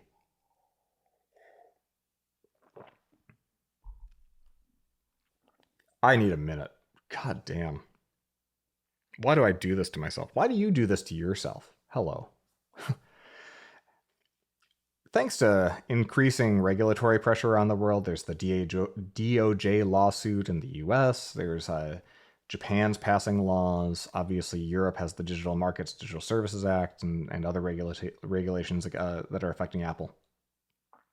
MacRumors reports that's, I don't know if which of the typical beta sleuths found this, but there's a string code somewhere in a recent iOS beta.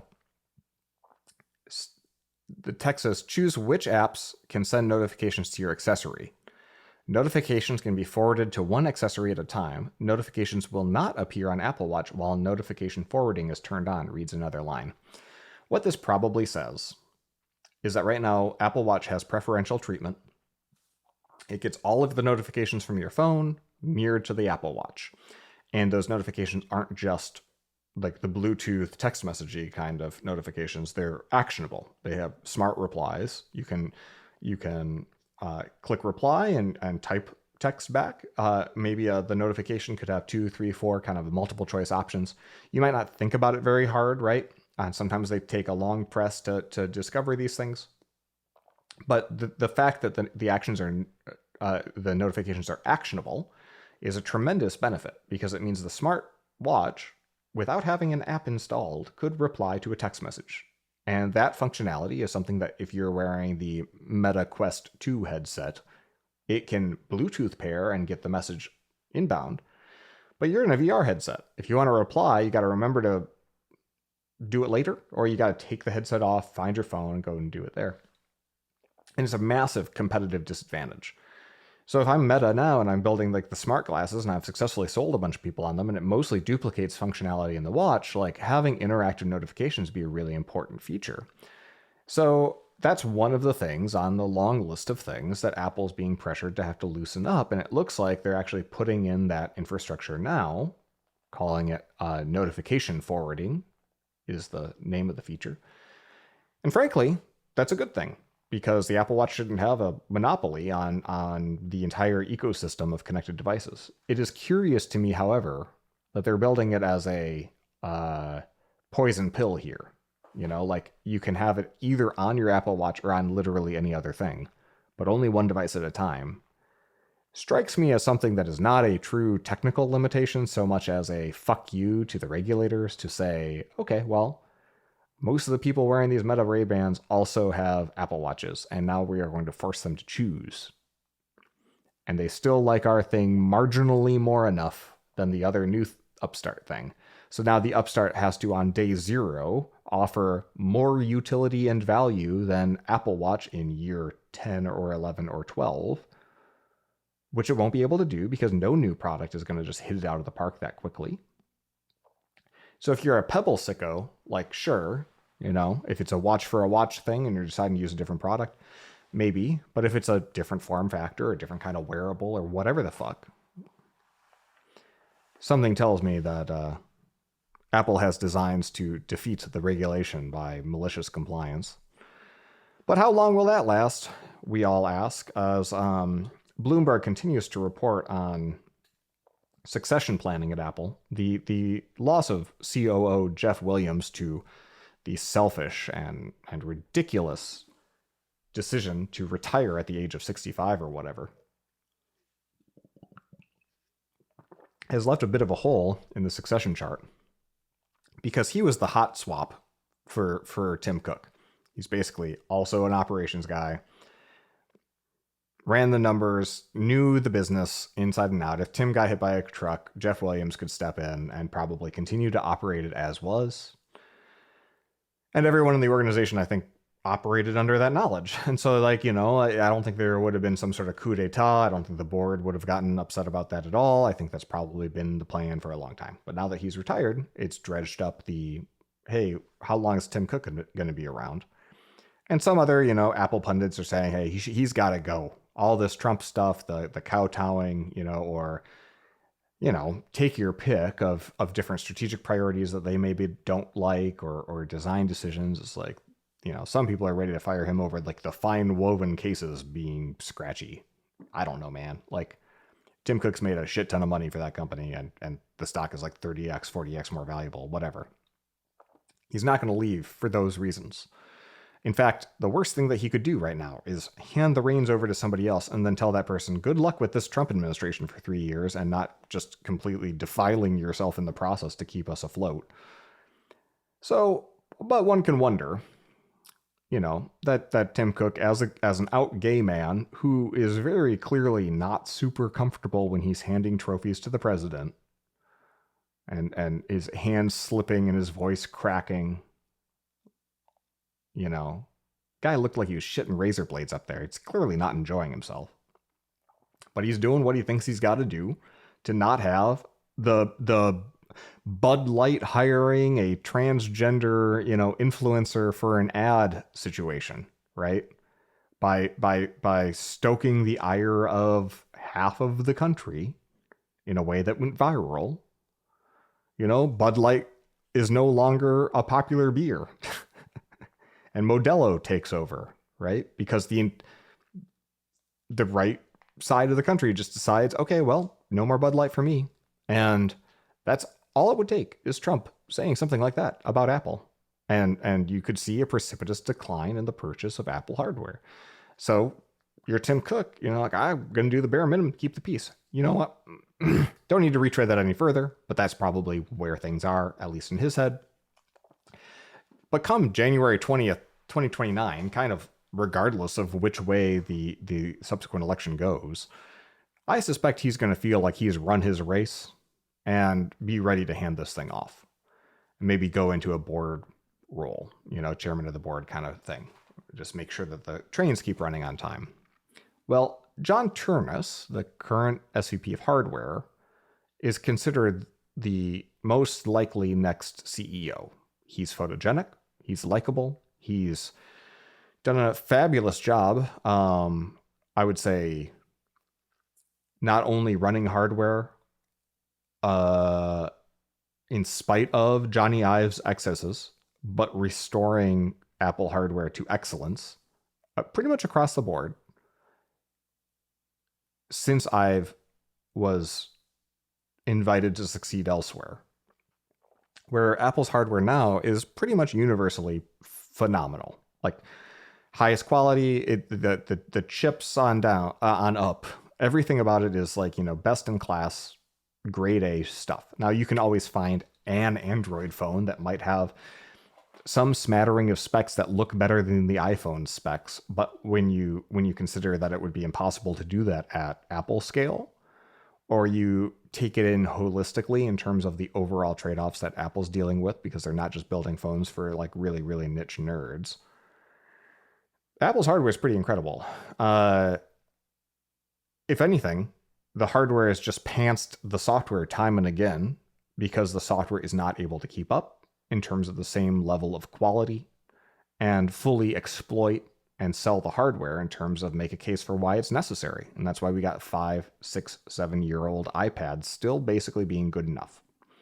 So that the hardware is too powerful, too successful to the point that like the M5 MacBook Pro was just announced, and by certain measures, it's actually from a CPU perspective. If you don't need the extra GPU or the media bandwidth stuff, if you don't do like video encoding with it, by a lot of measures, it's actually better than the M4 Pro, which they still sell, which still costs more money just to get the base model, which is much cheaper. And that's a 1 year, a year over year upgrade. So like these pro features keep going more and more down to the commodity lines. Like it's cannibalizing sales because he's doing too good at his job. So you factor all that stuff in and you wonder like, what would that guy be like in CEO? Would he continue to lean into hardware? We're having a kind of similar discussion over in Disney corners, right? Because Bob Iger is supposedly trying to find somebody to run the business. And a lot of the parks people, like here living near Disney World, I'm surrounded by mostly like theme park Disney fans, as opposed to, I guess, intellectual property Disney fans, or Marvel fans. I don't know. Most of them are thinking Josh D'Amaro, the head of parks, is going to be the next CEO. And they would like for that to happen because there's an assumption that he will continue to like prioritize the theme parks, which is where Disney makes most of their money. But of course, Bob Chapek was the head of parks. And it turned out he was not prioritizing investment in theme parks, but rather just cost cutting and extraction of value as soon as he became CEO. So one wonders, if John Turnus is in charge of the whole company, we don't know what his priorities would be. We just know that he's run this one thing once really well. He seems really likable. He seems really smart. People seem to like him. And a lot of people, I think, are ready for change. And they would really like to see another Steve Jobs-like product person who gives a fuck about design and product and quality in a way that is a more tactile and more back to basics. And given the last 5 articles I mentioned, like we're kind of in an era where like that would be a glass of fresh water. Yeah, I don't have anything more to say about that because it's probably not going to happen for a few years. At least for his sake, I hope it doesn't. Speaking of the M5 upgrades that just rolled out, there's the M5 Vision Pro. It is the M2 Vision Pro. It's the exact same design, just it's a spec update. They just put a newer chip in it. They might have done that just because they were running out of M2 processors. They might have done that because the M5 is able to be manufactured somewhere outside of China. I don't know. Like, lots of reasons they could have done it. The benefits are mostly, foveated rendering doesn't have to be quite as aggressive, and so you get 10% more pixels wherever you're looking. That probably means, in practice, a wider circle of area of focus, because right now if you're looking at something and you kind of look at your periphery again, it's really blurry because it's rendering that at a lower resolution so that it can maintain the 100 hertz frame rate. Also, the new one, even though the displays are the same, supports 120 hertz refresh, which is significantly faster. And supposedly the pass-through video goes from being, a relatively low refresh rate, low latency and low refresh rate, meaning how many times the display updates per second, to still low latency, but also a higher refresh rate. And so it's like a little bit, right now it kind of has this like smearing effect if you're walking while using the Vision Pro. Supposedly the M5 version is faster and snappier. Apps launch faster. The new widgets where you can put shit on the walls is much snappier. And it just feels nicer. It boots up a lot faster. But at the end of the day, that's all it is. I think maybe Wi-Fi 6E, but maybe not even that. Maybe still just Wi-Fi 6. I don't know. Seems cool. Seems like a thing. What I was way more excited about was, and here's where the title of the episode comes in, Apple a week later announces a new version of their developer strap, which is a weird fucking name for, I don't know what else you call it. There's these 2 little phalanges that stick out of the Vision Pro headset. The one on the left has the power connector, and the one on the right had nothing except for the audio pod, the right side audio pod, where you can, it was really good spatial audio without having anything. It's not bone conducting anything. It just sits in front of your ears. You can take them out by putting a SIM card-like paperclippy size thing and pushing really hard. You can pull out that phalange. You can buy a developer strap, which is an alternative phalange, into the right side. And that thing has a dongle, a USB-C dongle, that you can plug into. The old developer strap was limited to USB 2.0 speeds because who the fuck knows? Everyone assumed it was probably something about the bus and the hardware that it wasn't able to be faster. Could be, I don't know. But they've released a new version that supports up to 20 gigabits per second speed, which is a lot faster. And everyone's question was, even though the website said it supports the original Vision Pro hardware, does that mean it literally works, or does that mean it works and supports that rated 20 gigabits per second speed? Well, good news, everyone. I got mine yesterday. I plugged it in, and it supports 20 gigabits per second. And yes, it means I've got a power cable draped down the left side of my body, and I've got a Thunderbolt cable draped down the right side of my body, and I've got that plugged into my MacBook. So when I use Mac Virtual Display, and I tested this by disabling all radios on both devices so that I knew it wasn't using Wi-Fi to connect. Connected and immediately did Mac Virtual Display. It connected immediately, and the picture was so goddamn crisp. Like, it wasn't quite going from a non-retina display to a retina display, but it was unbelievable. It was definitely like getting a new pair of glasses. It was really, really crisp. And best of all, it was near zero latency. So if you're using the Wi-Fi thing, I have a special travel router that I put just behind me, just in that little chair. There's a travel router taped to the back of the chair. And the only two devices that connect to it up until yesterday are my computer and my Vision Pro. And because I want as few hops as possible for that Wi-Fi connection so that I can have a low latency connection. Because otherwise they're going into my 5 access point home and my Unify system, and there's all this routing. I don't want that. Because then, like, every single keystroke would be like 150 milliseconds sometimes. So, yeah, $300. New developer strap. You can use this thing as a display, and it's fucking brilliant. It's really, really good. The only thing that I wish is that it came with like support for just USB-C DisplayPort over that connection. And now that it's 20 gigabits, I kind of wonder whether or not you could hack together an app that would allow you to use it as a video in. And if you could, then you could connect a USB-C to HDMI or USB-C to DisplayPort cable and plug it in, and then use it as a real, to drive anything into a window. So if somebody else isn't going to build that, that might be my next little project, because then I could imagine plugging that into my gaming PC. And even if I'm only playing flat screen games, that'd be pretty fucking rad.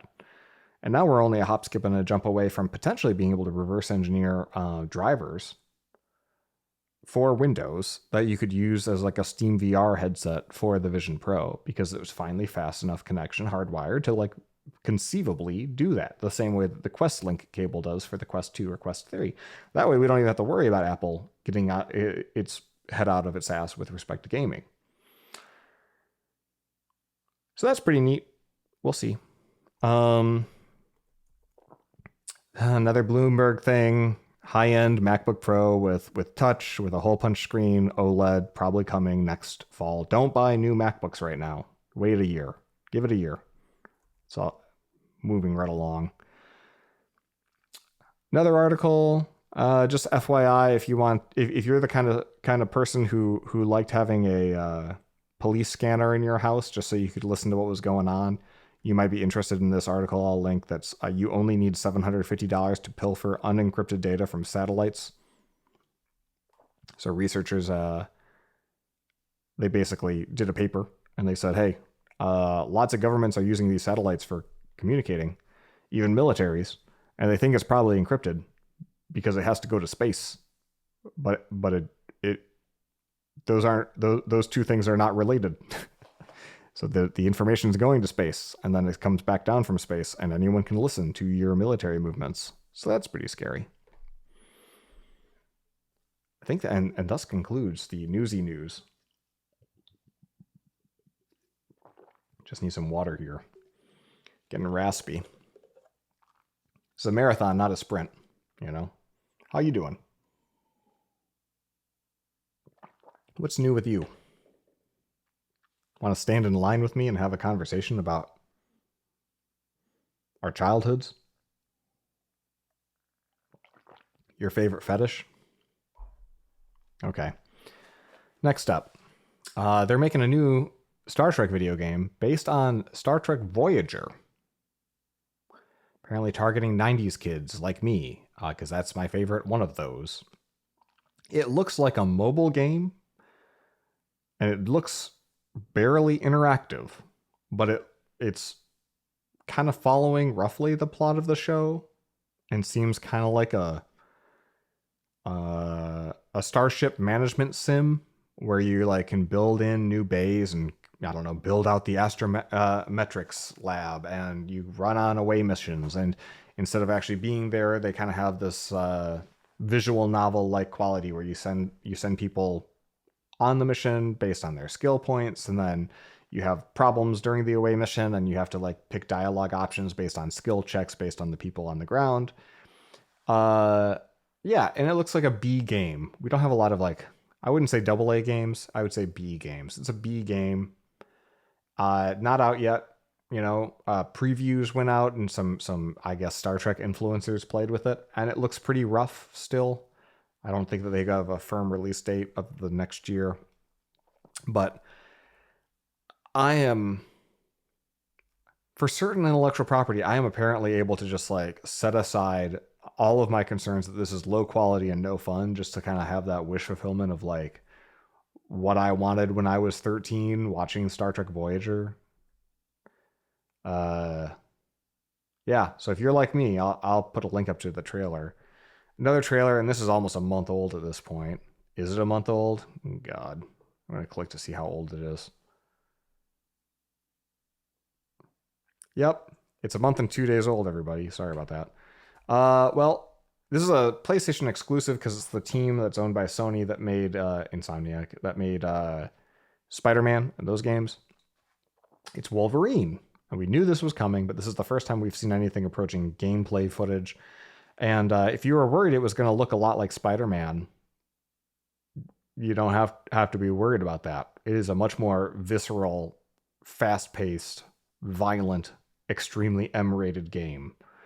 One suspects that the success of Deadpool and Wolverine might have had something to do with that, because that was a hard R, and it was extremely successful and funny. This does not look funny. This looks like Wolverine on a fucking bender. And if you like violence and X-Men as a fellow 90s kid, stay tuned to that. I think it had a release window. I closed the page. I know a lot of this leaked because Insomniac got hacked. Fall of 26. So about a year out. Cool. I said I was done with newsy news. I got a newsy news one. I'm going to put that after the video game shit. Halo Campaign Evolved, which is a pun, play on words, because the original Halo is called Combat Evolved, is been remade. They're calling it a remake, not a remaster, in Unreal Engine 5. So the Halo franchise, of course, launches the Xbox. Bungie makes 3 games. There are 4 games, 5 games, depending on how you count. And then they hand off to 343 Studios, which is an internal Microsoft team, because Bungie was allowed to go roam and do their own thing, where they made Destiny 2, then they get bought by PlayStation, and now they're languishing. But the Halo series kind of hit a wall. You know, Halo 4, Halo 5 were not critical darlings. Halo Infinite was supposed to sort of be a 10-year project, and it just, a combination of the limitations of the engine and the limitations of that particular team, resulted in a campaign that got very mixed reviews and multiplayer that never really, like, it was great on day one, but wasn't, they weren't able to keep it fed with content updates to keep their fan base engaged. So they kiboshed Halo Infinite, and the 10-year game lasted 2 years, really. And they recently announced that they're going to redo all of the Halo stuff. They're throwing out the old engine. They're going to use more stock commodity Unreal Engine 5 technology, partly because they fired half their fucking team and they need to be able to hire up and staff with, you know, competitive developers who have experience outside of that unit. And partly because it's maintaining your own graphics engine is extremely expensive and labor intensive and requires a team of its own just to keep it going. And so having a whole fucking custom engine, I don't remember what theirs is called. Was it the Infinity engine? Having a whole custom engine just for one game series is like not financially viable, especially if you want to remain competitive. So they announced that they were going to move to Unreal Engine 5, and they did a little tech demo that like, here's a Halo looking thing. It's as if somebody spent a weekend making a, you know, a mountain, right? And kind of putting a Halo kind of filter over it. Well, apparently the next step in the process of becoming comfortable with the Unreal Engine is that they decided to remake the original game in Unreal Engine 5 using kind of like an approximation of Halo's floaty physics and its various mechanics. They redid the voice acting. They're redoing all the motion capture. So it you know, only downside is this is a 25-year-old campaign, and it feels like it from just a maturity perspective. Like the storytelling was great in 2001, and I'm not sure holds up really well now. I think I most recently replayed the campaign 5 or 6 years ago, and it felt dated, but not because it didn't look good enough or feel good enough, just because it felt trite. Similar problem with like they recently re-released now this was more of a remaster, a Gears of War's first game, and it was for a different era. It was really impressive where it was, but people have moved on and they expect more narrative complexity and they expect more engaging, you know, systems and gameplay loops than a simple run down a hallway and shoot guys game. That sort of ran its course. The other reason that this is news, though, is that this is going to release day and date on PlayStation for the first time. So having Microsoft's marquee IP on the competing platform really, I think, is the final nail in the coffin for anyone wishing to turn this into some sort of console wars between Microsoft and Sony. At the end of the day, Microsoft now is a games publisher that happens to have its own console. And that future console is probably going to be more like a PC. So I'll link to the trailer if you're interested in, it's like a 15-minute reveal. But when we talk about like the next Xbox console, they know that they can't just do only their own exclusive locked walled garden because you can play their games on anything. And as a result, that means that there's nothing exclusive about what's on the Xbox. So they want to make it as useful as possible and as premium as possible. So if it's going to be every console maker wants their console to be the best place to play games. Nintendo does this by saying it's the best place to play Nintendo games because it's also the only place. Sony does that through a combination of industrial design, its own trying to like eke out technological advantages like it did especially during the PS3 and PS4 eras. PS5's, you know, mixed bag. They had a couple tricks up their sleeve, like for example, adaptive triggers on the controller that you couldn't get anywhere else. That would feature different like variable amounts of resistance. Additionally, they had the faster storage where you could like warp into levels without load screens, and that was a cool effect used by exactly 2 games. But you know, at the end of the day, Xboxes and PS5s are basically the same fucking computer because AMD makes the APU. The entire system architecture is very, very similar. They both run basically the same graphics and the same CPU. And so really the only reason to pick one or the other is for the exclusive games available. And if Microsoft's not going to release games exclusively to just their console to try to keep that market fed, to try to like, you know, have a fan base of loyal fans of their first party titles, why would you buy an Xbox? And their answer to that question, if they're going to keep doing their own hardware, quoting Sarah Bond, who's in charge of the, oh man, I forgot her title exactly, but she's basically in charge of Xbox. Well, I can tell you, you're right. that the next gen console is going to be very premium, very high end, curated experience. You're starting to see some of the thinking that we have in this handheld, but I don't want to give it all away. So she's referring to the Xbox ROG Ally. So it's a ROG Ally system that is a Steam Deck like Windows computer handheld. And it's got Xbox branding, Xbox guide buttons, and a new Windows 11 experience that's designed for gaming, for handheld gaming specifically. And it's got a storefront, and you don't have to drop down into Windows-ast Windows unless you want to, and so it's able to run a little bit more efficiently because it doesn't have all of the background process and task management crap that Windows typically needs to be a fully functioning desktop operating system. The ROG Xbox Ally is expensive. It's like $1,000. It is pretty good hardware. It's limited by what's available from the commodity technology right now, and so like costs about $1,000. It's not that much better than like a Steam Deck, and that's several years old technology because these chips just haven't moved forward very much. The thermal limitations of the platform, the fact that they're all x86, like these are big reasons why you're kind of constrained. You have like almost a fucking like 88 watt hour battery that you're holding. They're big, heavy, chunky computers.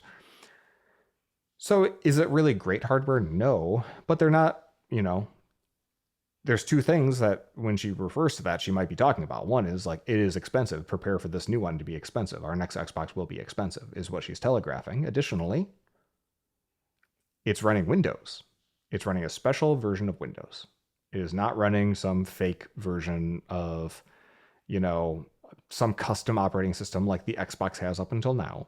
And if it's running some version of Windows, that probably means that you'll be able to install other storefronts on it, like Steam and Epic Game Launcher, and whatever the hell you want. And you can do that on the ROG Ally. And you see the store in the kind of corner of each game that you have installed. And so you can just launch directly, launch the Steam game, launch this. I don't know if Epic's supported on day one, but third-party storefronts are supported in that Xbox mode. And now suddenly, like imagine it's 2027 November, and the PS6 and the Xbox Next are both coming out. Well, Sony hasn't released very many exclusive games this generation because the cost of game development has gone way, way up.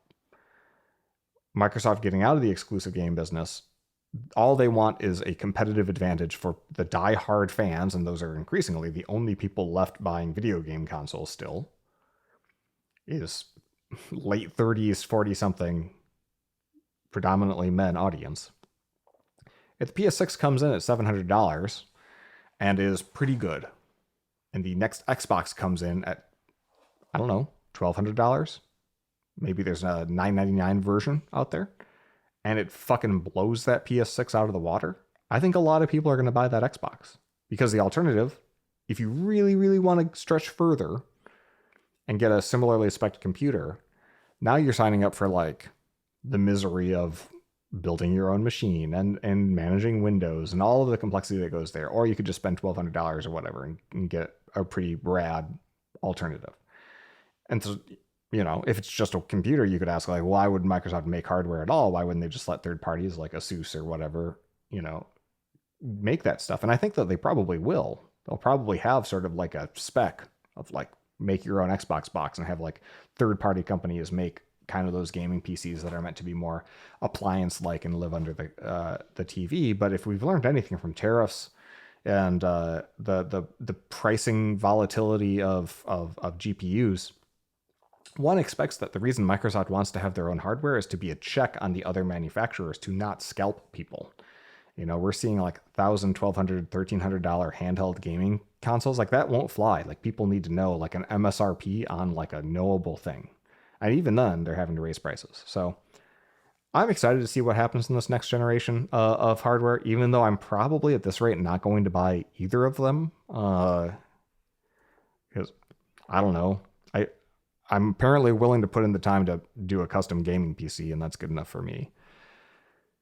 Only other entertainment news that we got today is Adam Driver says that Disney nixed a Kylo Ren film that he pitched with Steven Soderbergh.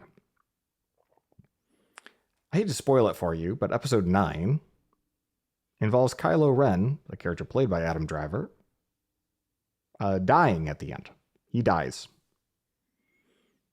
This new movie, Search for Kylo Ren or something, like sort of like the search for Spock, who also died after Star Trek 2,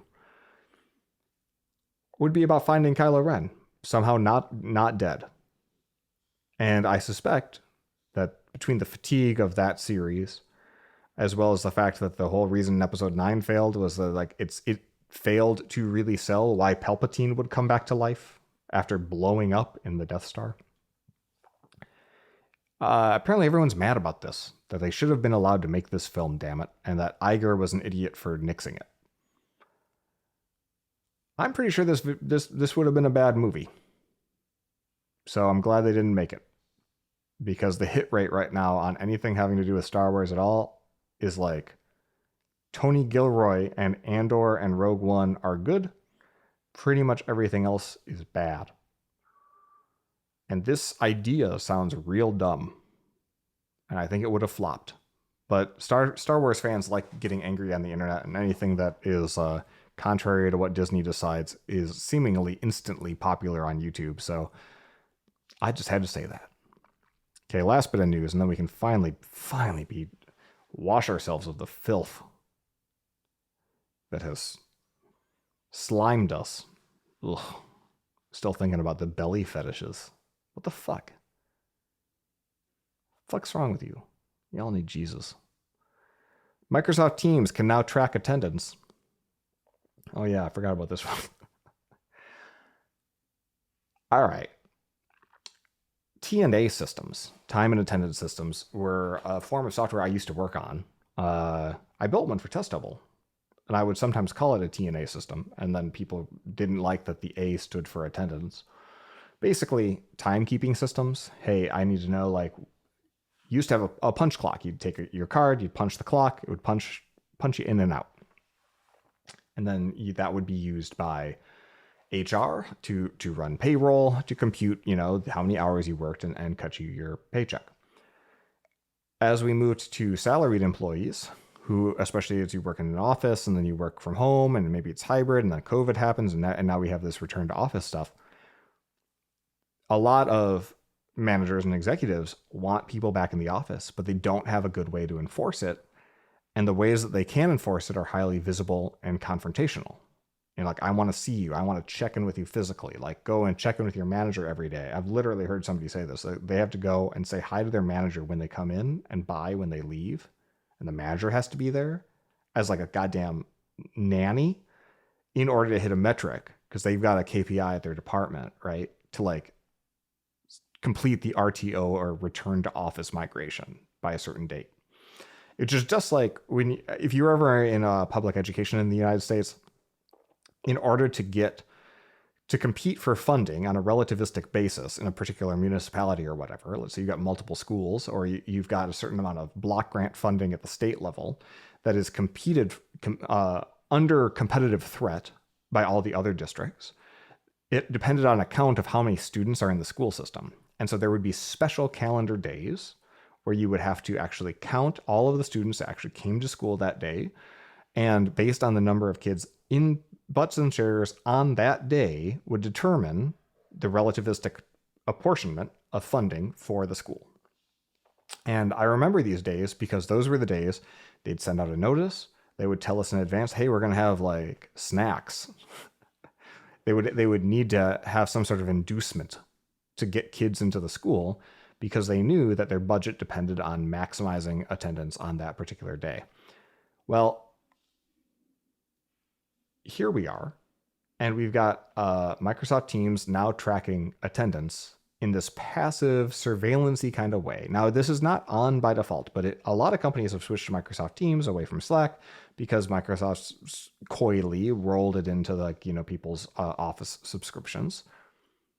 But there's a checkbox now that any given tenant can just turn on and start tracking, hey, are people on our Wi-Fi access points?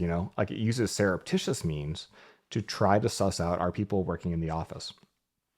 And, we've seen like an entire product category come in waves, like the mouse jigglers that just jiggle mouses from home to convince people that you're working and that you're a green bubble in whatever the chat system is that you use. This is more pernicious and probably harder to fake. I guess you could have your laptop in the office and you could just mouse jiggle it awake remotely. Be a fun weekend project. I have a feeling a lot of people are going to be upset about this. I I don't know. For me, it's game respect and game. Like, this is the adversarial nature of employers to employees is exposed whenever it's a buyer's market for talent. And so now that the job market isn't hot, uh, this is the kind of shit that happens. So anyway, if you would rather have a remote job than having to go into an office, I hear you. It's why I co-founded a remote-only company called Test Double. You could always try applying there. Tell them why you'd be good at things. And that's all the news.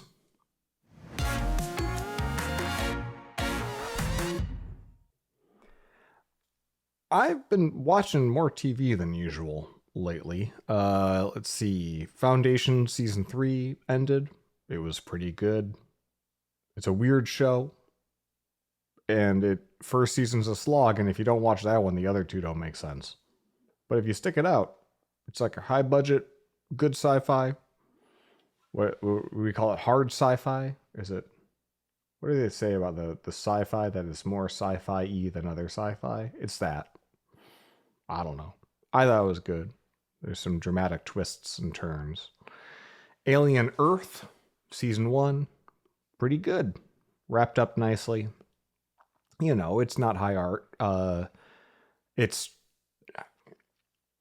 There are limitations to what you can do when you are not a classical alien movie with a 3-act structure and only one person's getting off that spaceship alive and there's probably going to be a baby alien attached to the hull.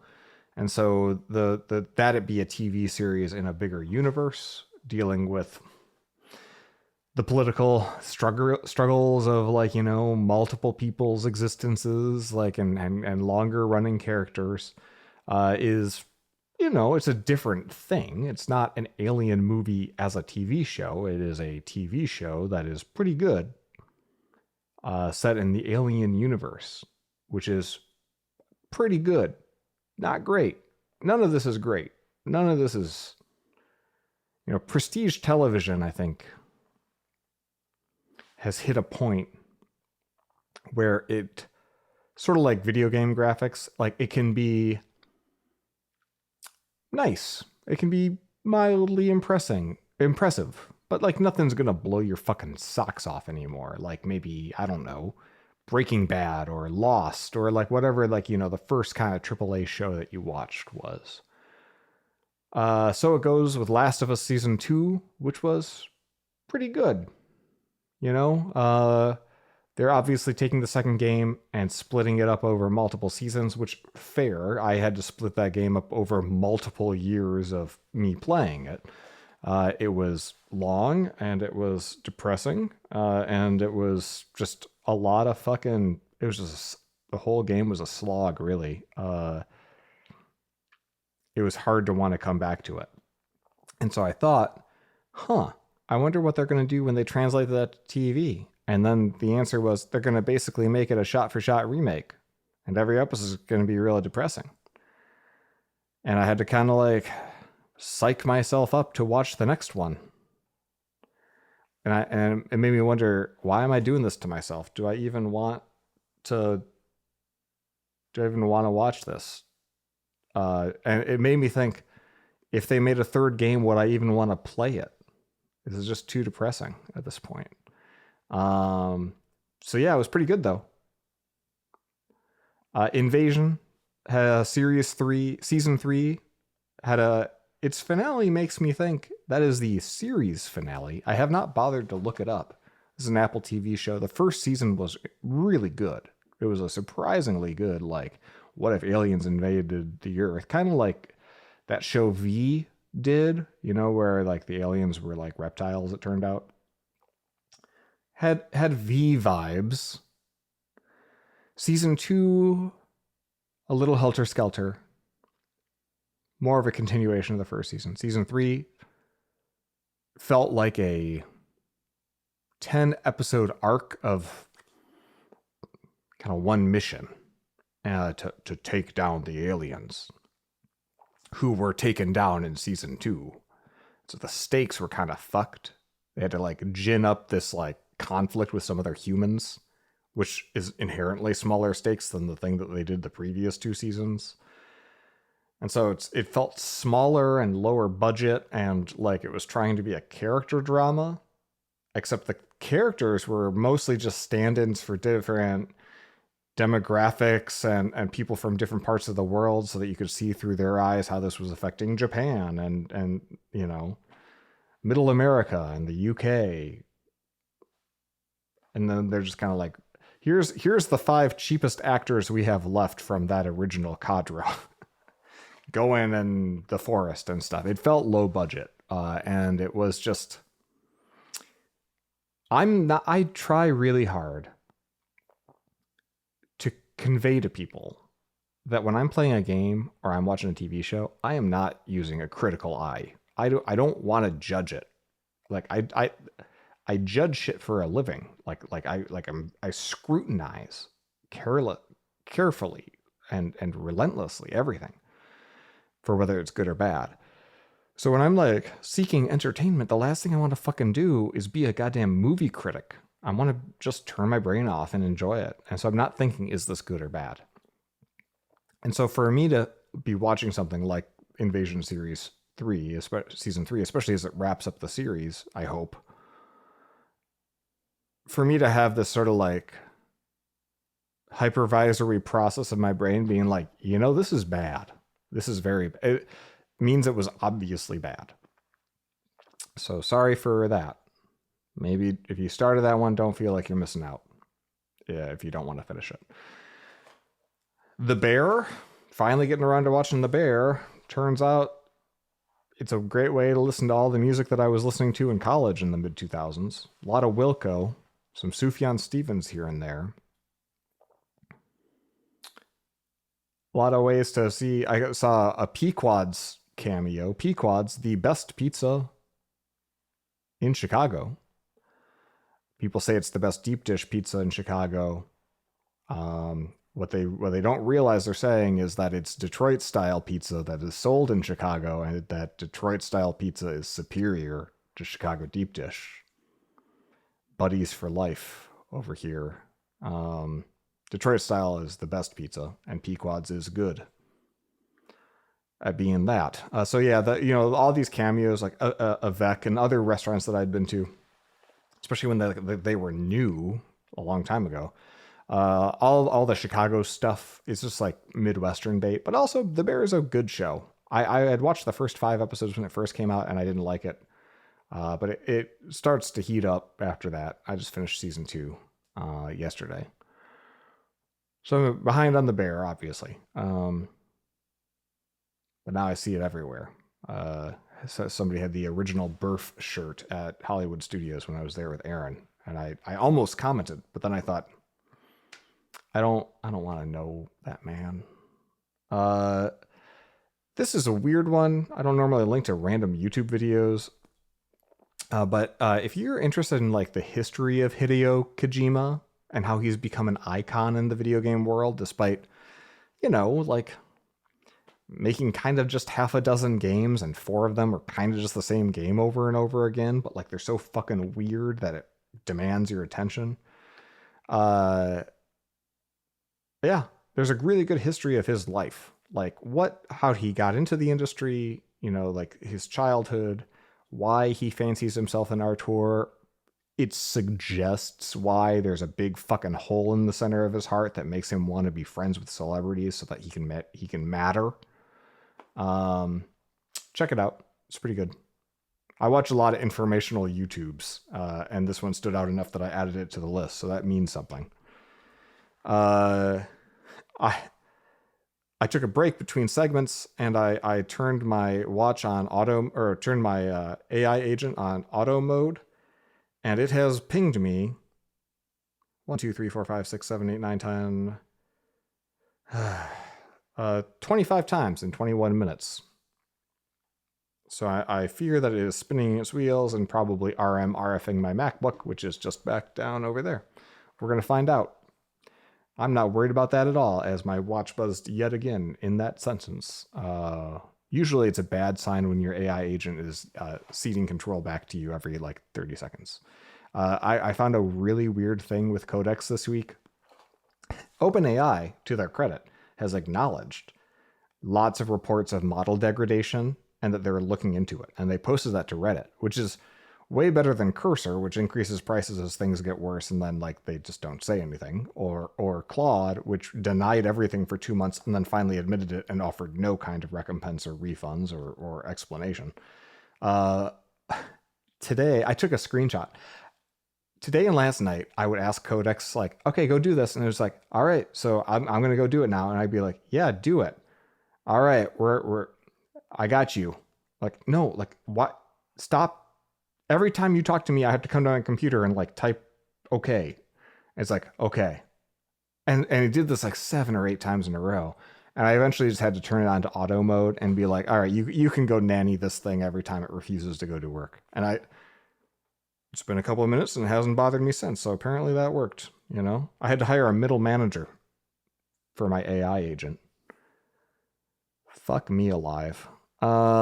Games. 2 games come out. Well, played a few different things. I started The Alters last night, which is a game where you're stranded on a planet, and the planet is very inhospitable, and your crew is dead, and you got a boogie, you got stuff to do, and you're under a tight deadline that one man can't do by himself, and so you have to pierce through quantum realms and extract other versions of yourself from other quantum realities, such people that have different histories. In this quantum universe, this version of me was a mechanic and they're good with their hands, that kind of thing.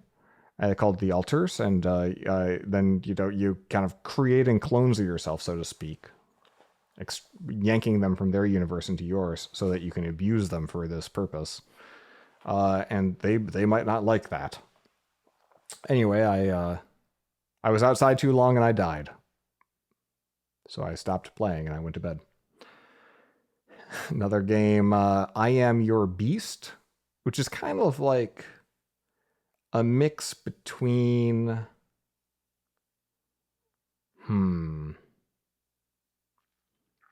It's like it's avant-garde. It's a first-person shooter. And narratively, it kind of feels like it's got some of that sassy vibe from that era of like Stanley Parable and meta games that are a little bit too self-aware and cheeky. But it's got the fast-paced puzzle box structure that Superhot had, where Superhot was a game where time only moves while you're moving, and it was a great VR game because if you jiggled your hand even a little bit, like then the enemies would be able to move for a little bit. So if you like flail around out of fear or whatever, suddenly you're giving the enemies lots of time to shoot you. And so you have to move very carefully and precisely to get the shot off, right? And Superhot was a shooter because that was the mechanic. You're shooting a gun at a bad guy, but really like it's you versus yourself and your own ability to think through and problem solve in the room that you're in, of like, how can I, in as few physical motions as possible in a VR headset. There's non-VR versions, but this is tailor-made for VR experiences. How can I, what are the least amount of movements that I need to kill all these motherfuckers so that I can not risk getting shot? I Am Your Beast has a similar quality, except it's a straightforward, just parkour style, fast paced, really fast movement shooter. And you've got a certain number of enemies and you got to kill them. And the way that you kill them and the route that you take through each of these very small maps through each of these levels is going to determine, how you do. And of course, like, because each of the levels are bite size, it's designed for like a time trial kind of thing where you can retry and get a better rating on each of the sub levels. not typically my kind of game, but it had enough style and pizzazz to hold my attention for a little bit. And so if you're in the mood for a palate cleanser like that, like I am right now, as I'm between things, pretty good. I paid $10 for Tears of the Kingdom Switch 2 upgrade pack. It includes, among other things, 4K and faster frame rates and stuff. It feels stupid having to pay for that, but they got new textures. It does look very nice. Also, it has a companion app. It's a sub app inside of the Nintendo Switch iOS iPad app. So I have my iPad next to me, interactive map of all the shit that I can find. And you can toggle it on and off, and you can get like daily boosts for free and all that. It's a pretty cool companion app. The problem with it is I opened it and I saw like how much shit I had to collect and do. And I was really underpowered still. And I was like, do I really want to just have this feels like work. And I think that's the thing about Tears of the Kingdom, the Zelda sequel to Breath of the Wild, is like that whole fucking game just feels like work. And the first game felt like exploration and discovery, but like because the sequel kind of takes place in the same world, it's all been discovered already. It's just more activities. And granted, you can build stuff, and it's really incredible, like the things that you can build and stuff. But like, I already build stuff all day. I'm good. So I think I'm permanently bouncing off Tears of the Kingdom, and I'll tune back in. I don't know. At some point.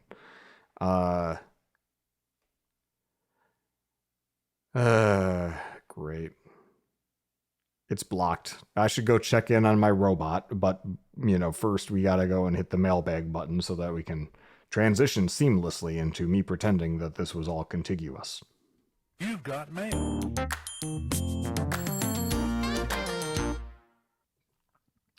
If you're watching the video, you'll know it's actually bright outside now. It was dark when we started. I'm given half a day of my life. Life is very precious. All we have is time. And here I am, just talking at a computer. I'm going to try to keep this under 3 hours because for nonsensical video platform reasons, if it goes over 3 hours, it doubles the amount of effort where I have to upload and download. And as you know, uploading is extremely difficult for me. But I wanna hit up some emails. This one, over a month ago, Thomas Kuntz writes, "Your expat rage against American freedom is exactly what I've felt and shared to every Dane who's fascinated that I moved from New York City. Denmark isn't exactly as on the ball as Japan, but here's a few ways my brain space has been relinquished back to me. I can return a coffee grinder to the shop where I bought it 2 years ago because it was covered under the default consumer warranty, and the salesperson knows how to handle it. I can take out a mortgage without if you sign this correctly and give us your DNA sequence, you can have the loan at 12% or probably 18%. If you sign it the wrong way, you will lose your house, go to prison, and still owe us $82,000. And no, I can't help you. I'm not your lawyer, idiot." I'm unfamiliar with the exact mortgage situation he's referring to, but it is true that onerous debt contracts are very easy to fall into in America. I can go to the grocery store and the price on the label is the price that I will pay. I book a flight without defensive planning around consumer rights. Thanks for the laughs and insights. I'm bookable for commiserate opinion pieces. Thank you, Thomas. Yeah, I mean, rather than think in terms of there's good countries to live and bad countries to live, I really believe everyone should try.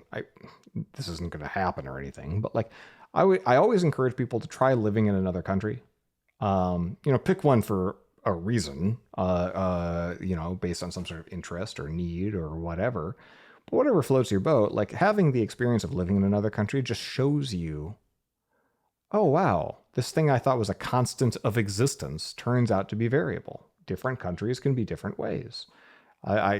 Japan is, in my experience and opinion, the most different of any country of the developed and comfortable, world. There's very different experiences I can get if I was willing to like put up with a lack of air conditioning and creature comforts, but I'm not. So as an indoor cat, Japan's about as different as it gets. And that alone, seeing what's better and what's worse, and sitting someplace long enough to feel the worst parts acutely, and to become so accustomed to the better parts that when you come home, you experience a reverse culture shock. It expands the brain. It makes you, from a person who lives in a country or sees themselves as I'm a this, to somebody who can exist outside of like a very myopic view of what life is. And so it seems like Thomas is having that experience in Denmark, which sounds great. Yeah, America's got some awesome fucking shit. It's really cool how I can just like get on my phone and get an avocado for 99 cents in a couple hours. Is it good for Earth? I don't know, but is it convenient for me? Also, I don't know. Yeah, I didn't actually eat the avocado. Like most of our avocados, we kind of just look at them and think, it's not quite ripe yet. And then all of a sudden it's brown and mushy. John writes in, I just want to say this was an incredible episode. He's referring to my recent hot fix, starring Mike McQuaid and co-hosted by Jared Santos. Santo? Oh, God. Jared Santo. I'm not going to look that up right now. Jared from Changelog. John says, want to say it was an incredible episode. It put a lot of things into perspective for me on the breaking into open source culture of the 2010s.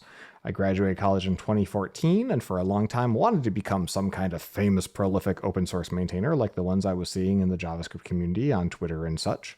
I'm glad it didn't happen, not only because of the flawed motivation I had, but also because as I've gotten older, I've realized that's not necessarily what I want out of my career anyways. I was just trying to emulate what seemingly successful people were doing at the time. Thanks, John. That is a perfect encapsulation of what I was trying to capture in that discussion. Like, people have whoever they look up to, and right now, like, kids, they look up to their favorite YouTube streamers, right? The internet has really, really fucked up our perspective on success versus success at the attention economy versus success in any kind of material way versus success at living a life well lived. Those used to be kind of sort of correlated, maybe. But the the extent to which the attention economy drenches all of us in influencer slop and crap, and like they seem to crowd out everything else. Maybe that effect is more profound now, but you could feel it like you did, John, in the 2010s, where there's a sort of this, I don't know, these certain people on the internet seem to have a big following about how like, they're spewing their takes about software and they're more prominent than other people and people are using their tools and stuff. So I should be like that. But in truth, as we recently experienced with the Ruby fiasco, simply contributing to open source doesn't actually buy you anything. In fact, it costs you a great deal. And if you want to get a commensurate salary for doing that kind of public gymnastics, that exhibitionism, the way that I've done, you got to come up with a real clever, often indirect way to get your money, which could lead to some light fraud in terms of lying to people about where their money is going so that you make sure you get paid. Could do that. Or you could start a consulting company, which is what I did. Where you're not lying, you're just, your day job doesn't look like your night job in terms of what you get to work on. Matt writes in about shared finances. How do you think about shared bank accounts and credit cards with Becky? How did it work before you were in your quote-unquote leisure era? When partners have a big gap in earnings, like, say, a programmer and a school teacher, what algorithm should be used for finances? I personally prefer just one big shared pool of money, but always interested to know what's worked for others. I remember Scott Hanselman, he's a .NET influencer, and older than me, so that was a sick burn, a long time ago, talking about how each partner got a monthly deposit into their own fun money account, which also seemed reasonable, but honestly, I can't be bothered to set it up and don't even know what I would spend the money on. The only reason that I would want a separate pool of money from Becky for any sort of real reason isn't fun money for myself, but rather like force me to buy gifts for her and her for me to delight one another. Because that's one thing that kind of gets lost in having a pool of money and shared resources with a spouse. But no, but to back it up, we got married the week after we graduated college. Pretty much immediately, joint checking account. I can't remember if I literally set it up like the week we got married or just after we got married, but everything happened in a weekend. You know, we were married on Saturday and we were in Columbus, Ohio, a different state, on Monday. Credit cards both auto paid from that account. We never shared a credit card, although we do now for mundane points reasons. So we had separate credit cards, so we wouldn't see every single fucking little charge that the other one made necessarily, and that was probably good from just a too much TMI perspective, you know, like it's not trying to be creepy, but you're like, hey, did you really just pay X dollars for this? Come on, you know. We never shared an Amazon account for the same reason. We have 2 Amazon accounts, and like you can have 2 Amazon accounts sharing a Prime membership if they're both in the same household. And you can even share your like Kindle purchases and stuff. I feel like that's a healthy thing too. Yeah, joint checking, separate credit cards, auto draft. Everything else that isn't, you know, from a regulatory perspective required to be individual, like IRAs, individual retirement accounts, has all been joint since then. Where we've disagreed on stuff or had different alignment or values about money, we've talked about it and then worked it out. And when one person, you know, I was a programmer and she was a teacher, makes more money than the other, then who fucking cares? Are we both working our hardest? Are we both doing our best? Are we both contributing to the family? Like, you're in a marriage. You're just, you know, in the state of Florida, if you get divorced, doesn't matter who's at fault. Florida don't care. Last thing Florida wants to do is adjudicate which of you fucking sickos is the worst one. So they just say you sum up all your assets and all your debts. You subtract the debts from the assets. You split that number in 2, and then we just equalize. So each side picks up a certain amount of these assets and debts, and they should zero out. And if they can't get them to perfectly balance, then there's an equalizing payment to the other party, and that is how you divorce. It's 50-50 there. I don't see why you would live your married life when you're not acrimoniously trying to divvy everything up any other way. It's a one shared pool. So I don't think this is a complicated question. Now, I caveated all that with the fact that like we got married when we were basically teenagers developmentally. And so it was easy for us just to kind of get started on this road. If we already had separate homes or something like that and really, really big hard assets, or the feeling like maybe this marriage wouldn't be forever because we're in our 30s already or whatever. We've had a lot of other relationships or in our 40s. I don't know, man. Like then a prenup probably makes more sense because you got harder assets. You got maybe kids already. I don't know. Like, yeah, that would be all more complicated. My recommendation is don't do complicated things. Be a dummy. Get married at 22. Find the love of your life sooner than later. If you haven't done that yet, you know, do your best. Good advice here.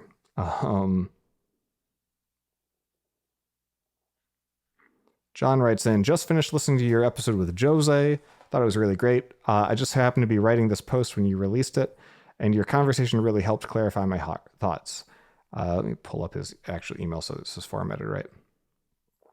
Yeah, so I will link to this email, if I remember, or to his article. I like the part where you're both speculating on the kinds of programming languages and tools we'll need for AI native development. I think you brought up the 2 different paths of more black box languages that are created mostly for AI to understand versus even more expressive languages that humans can understand. I think the point about Git perhaps being insufficient for AI development makes sense too. What do you think about the possibility that AI will cause current programming language / framework popularity to be frozen in time? For example, React has been around a long time now and is amazing. I would beg to differ, but okay. But there's always new entrants doing things in new and interesting ways. However, if you ask an agent to make a to-do list app without specifying the tech, it'll almost certainly give you a React app because of the sheer mass of React content on the internet. I wonder then how many beginners will automatically go down the React path by default, and therefore maybe extend the mindshare of React well beyond what it would have otherwise without AI. Yeah. Jose and I had that exact same conversation about Elixir in 2022 or 2023, where he could see the same writing on the wall. And, he said something like to me, like Elixir might be like the last language to get in the door. And so that's why he was working so hard on building tooling around making AI a first-class concern of the language, which was interesting at the time and now makes a lot more sense. I think that when I read the book Ready Player One, it's really a book that, and I don't know if the author metacognated very much when he wrote that book, but how I read it was, this is about the death of culture. This is about how the 80s were the last interesting time, and everything after then is pretty much like just a smear of all the same IP getting regurgitated. And now that we have like Tom Hanks and Harrison Ford selling their likenesses to be used digitally in the future or owned by their estates, we could totally imagine the union system falling apart in Hollywood. And yeah, your kids and grandkids could be watching brand new Tom Hanks movies. Him and Meg Ryan could just be infinitely in some sort of love triangle in different settings. If that can happen, then can your JavaScript framework get a few more years of life just because it's been smeared forward by a self-perpetuating machine of inertia from having been the incumbent force? Yes, it can, and that's why it becomes really important that the frameworks and tools that we use have good leadership, have good governance, and are maintained well, so that they can continue to be vibrant and vital into the future. And fortunately, the tools that I use, among which React is not included, have all of that right now and have had it in spades for a while. And as a result, I feel very good about my incumbent technologies, Rails, Ruby in particular, that like those two tools have been on a very, very healthy trajectory for years from a technology perspective. And they've got a lot of people contributing important work to both of them to keep them, healthy. I don't know that you can say the same thing about React, and I don't know that a lot of the tools that are being promulgated by AI, it's necessarily a good thing that they are, because maybe there's no one at the helm. All right, next up, Mark writes, almost outed his last name there. Mark writes, I'm trying not to do last names. You never know. I don't want any no Sora videos of belly fetish content about Mark, please. Subject, M5 Vision Pro. Content, are you upgrading? End of email. Answer, yes. Shows up tomorrow, maybe the next day. And I just, while I was unfucking my AI situation there during the break, I noticed ALVR, the platform for streaming wirelessly to alternate headsets from a PC to the M5 Vision Pro, even though the Wi-Fi stack isn't better, apparently the decoder on the M5 is so fucking good it can do 4K envelopes for each eye really fucking fast at just 200 megabits per second of Wi-Fi, meaning that you might not even need the crazy goddamn strap connected to your PC to get a really good VR experience, which would be pretty goddamn rad. So I've got a couple PSVR 2 controllers over here too. I literally bought on eBay a used PSVR 2 for $170 because that was cheaper than buying just the fucking controllers. So I'm going to sit with that for a minute. All right, I'm still trying to skate in within this 3 hour time limit.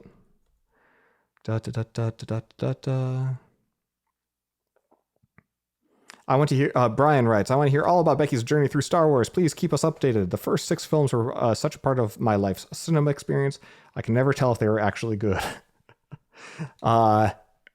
Becky watched the 3 prequels and the 3 original films after having binge watched Andor and Rogue One. She felt like the first 3 of the original films, we went straight from Andor or Rogue One to episode 6, episode 4, A New Hope.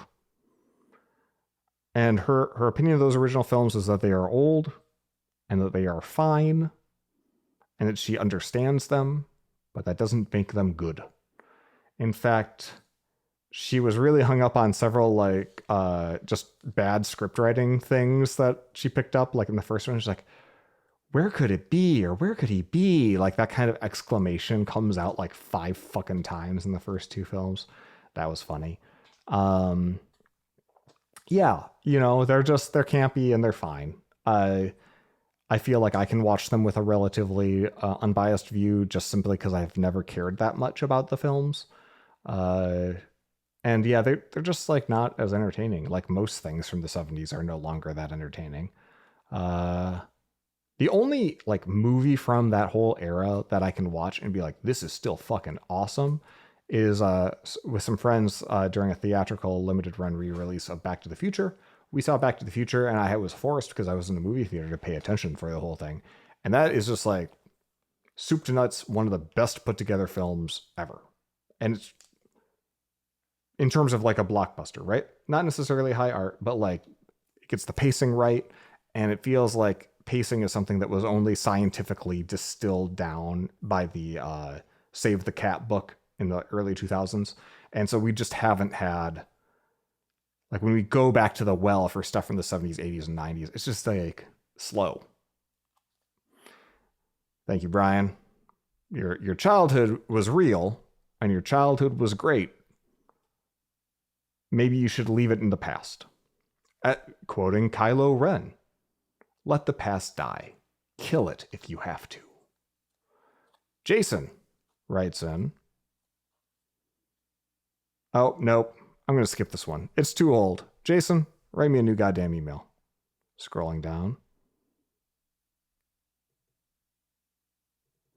Eileen writes in with the comment, why is everyone so dumb?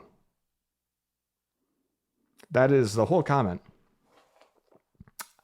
I've got just about 2 minutes left before I'm putting an end to this.